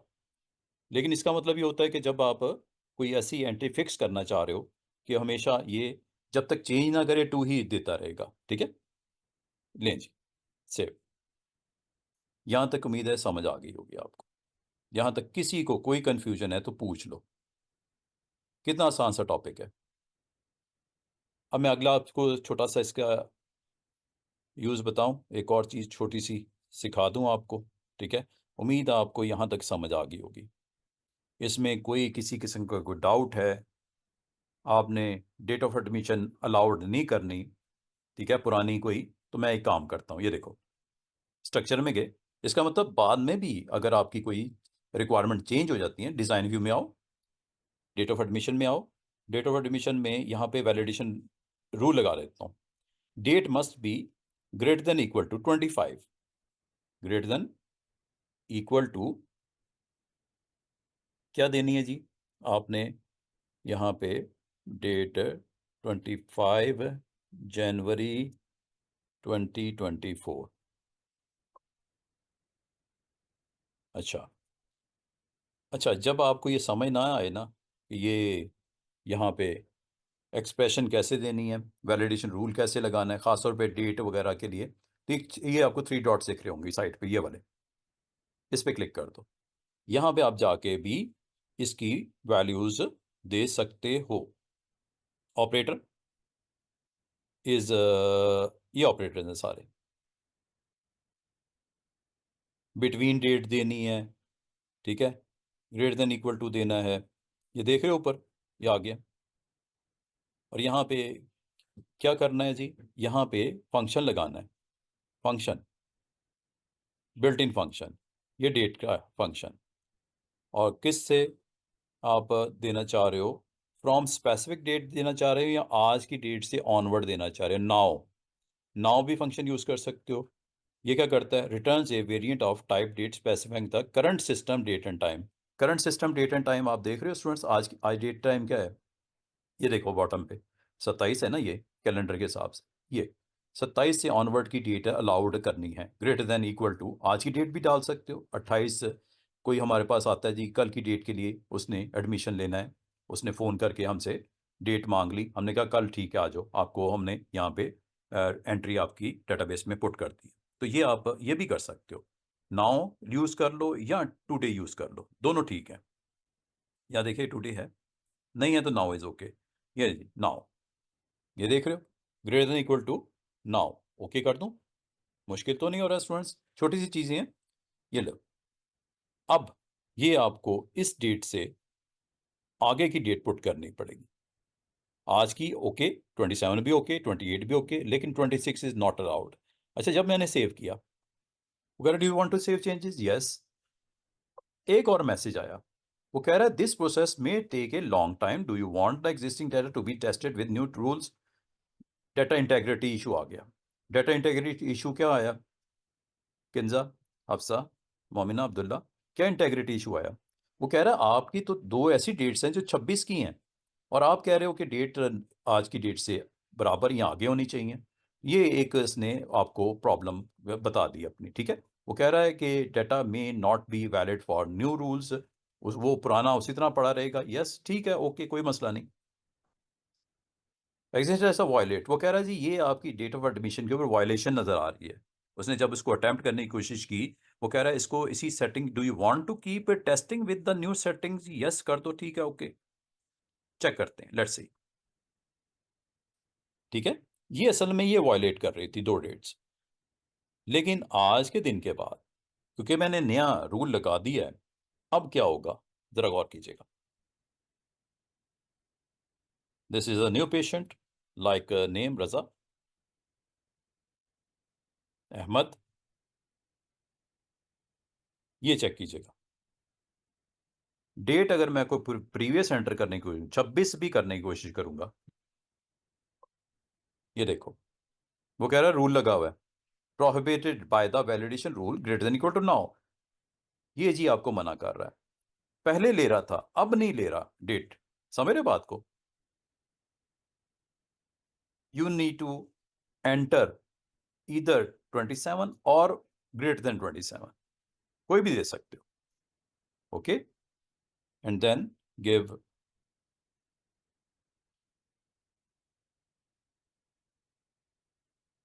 सेव किया। क्या आपको अभी तक का समझ आया है बड़ा इंटरेस्टिंग टॉपिक डेटाबेस, और वो देखो आपके लिए कितना अच्छे तरीके से वो परफॉर्म कर रहा है। और जाने से पहले आखिरी हमारे कुछ मिनट्स चल रहे हैं, तो मैं चाहूँगा कि आज आपको एक चीज़ और भी दिखा दूं कि एक्सट्रैक्शन कैसे होती है। क्रॉस करते हैं, क्रिएट करते हैं, क्यूरी डिज़ाइन या क्यूरी डिज़ाइन, ये देखो। अगर आपने ये क्यूरी डिज़ाइन पे जैसे क्लिक करोगे, ये देखो ऊपर क्या आ गया। पहले टेबल था ना, अब ये क्यूरी है। किस टेबल पे क्यूरी लगानी है? इस टेबल पे, ठीक है। इसको यहाँ पे ऐड कर दो, ये लो आ गया। बंद कर दो इसको। क्या देखना है आपने? आपने आज की अपॉइंटमेंट्स देखनी है। कौन कौन है जी? फर्स्ट नेम, ये आ गया है, देखो देखो, फर्स्ट नेम। टेबल कौन सा? पेशेंट। इसको यहां से भी आप सेट कर सकते हैं, चेंज भी कर सकते हैं ऐसे। अगर एक से ज़्यादा टेबल हो तो यहां से आप चेंज कर सकते हैं। फैमिली नेम भी देखना है, डेट ऑफ एडमिशन, किस वार्ड में है, क्या दिखा दूं? यस, ये देखो। क्यूरी सेव करनी है? यस। लिस्ट ऑफ पेशेंट्स, ठीक है, ये क्यूरी।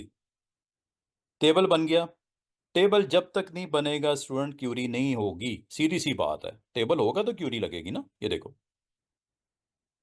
आ गए सारे। क्या चाह रहे हो आप? सिर्फ 27 वाली लिस्ट देखनी है? एक और या तो क्यूरी बनाओ या इसी को एडिट कर लो। Design, query, design view. क्या करना है? क्राइटेरिया सेट करना है। किस पे? डेट फॉर एडमिशन पे या वार्ड नंबर पे? चलें वार्ड नंबर पे लगाते हैं। क्या लगाना है? सिर्फ वार्ड नंबर 2 के पेशेंट दिखाओ। ये लो, इतनी सी बात। सेव करो। यस, न्यू वैल्यूज,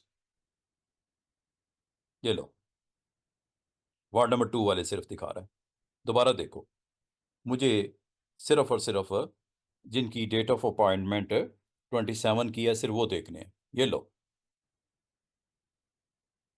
27 जनवरी 2024।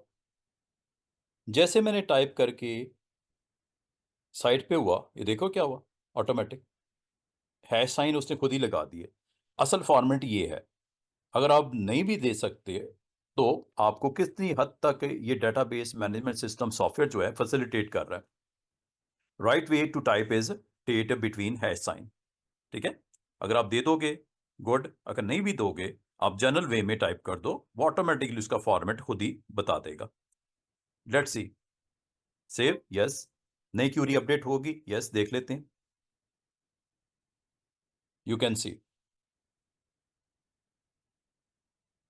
समझ बात को। एक और क्यूरी लगाते हैं, डिजाइन व्यू।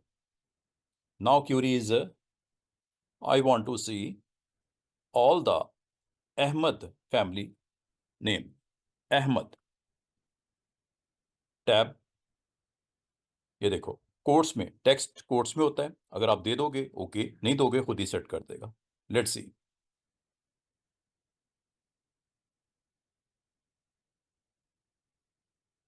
क्या स्टूडेंट्स आपको डेटाबेस का जो पावर है समझ आई है? डेटाबेस स्ट्रक्चर बनाना, डेटा टाइप्स देना, उसकी डिटेल सेट करना, वैलिडेशन रूल लगाना, डिफॉल्ट वैल्यू सेट करना, डेट चेक लगाना, फिर रेंज चेक लगाना। दो चेक्स मैंने बताए हैं, डेट, वैलिड डेट क्या, फिर मैंने आपको उसका रेंज चेक बताया, बिटवीन रूल के साथ सेट करना सिखाया। फिर मैंने क्यूरीज, क्या क्यूरीज की भी समझ आई है? प्राइमरी की, ये हमारा टॉपिक जो है वो नेक्स्ट होगा। ठीक है, अब मैं अगली दफ़ा जब आऊँगा मैं प्राइमरी की के ऊपर फोकस करूँगा।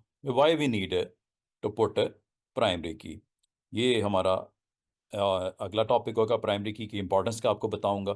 ठीक है, और इंशाल्लाह फिर मैं आपसे ये कहूँगा कि इस एक्टिविटी को अगर आपने परफॉर्म करना है तो कैसे करना है। ये एक्टिविटी वैसे अभी के अभी भी हम कर सकते हैं लास्ट 2-3 मिनट्स में। तो रफली मैं आपको बता देता हूँ कि आपकी प्राइमरी की होती क्या है।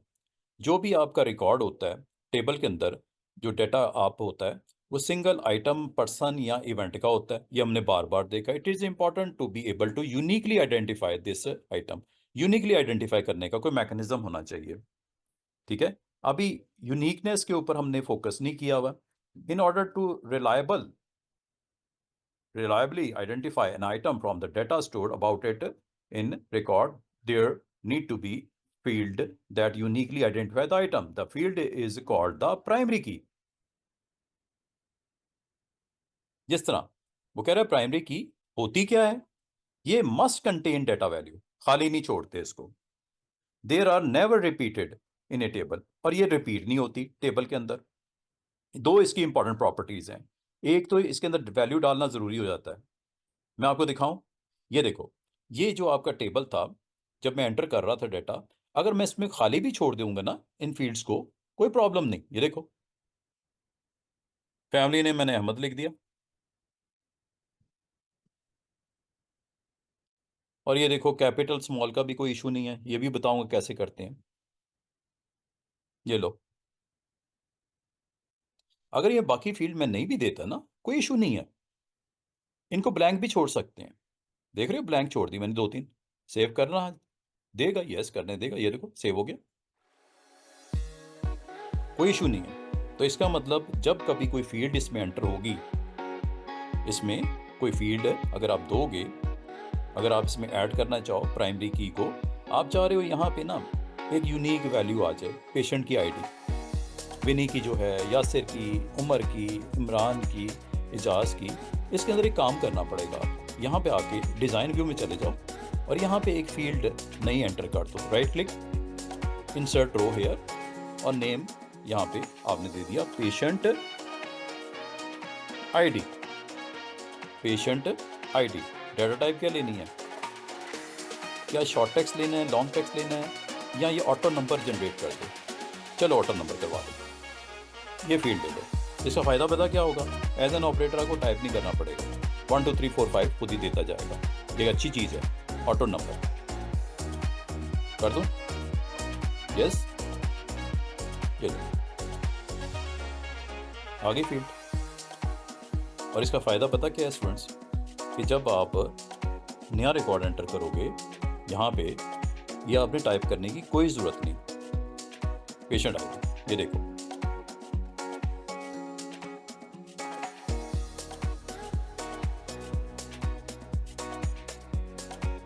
ये एक अच्छी चीज़ है। वो देख रहे हो ऑटोमेटिकली 8 आ गया, अगले पे 9 आ जाएगा, उससे अगले पे 10 आ जाएगा। ये लो, लिस्ट देखनी है। क्यूरी में फील्ड क्यों नहीं आई? क्योंकि आपने इसका हिस्सा नहीं बनाया। अभी बना लेते हैं। डिज़ाइन कहाँ रखनी है? स्टार्ट में रखनी है। यहाँ पे आप इसको हम इंसर्ट कर सकते हैं, यहाँ पे भी कर सकते हैं। ये देखो पेशेंट आई आगे, इसको आप शुरू में लाना है, शुरू में ले आओ, क्लिक बस ड्रैग करके ऐसे, ठीक है। पेशेंट आईडीज के साथ अब डिस्प्ले होगा। यस, कौन से? जिनका फैमिली नेम में अहमद है, क्योंकि क्यूरी में यही लिखा हुआ है। सारे देखने हैं, डिज़ाइन व्यू में जाके ये यहाँ से ख़त्म कर दो।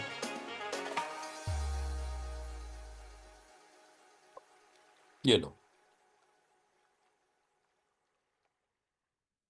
समझ रहे बात को? कितना आसान सा काम है।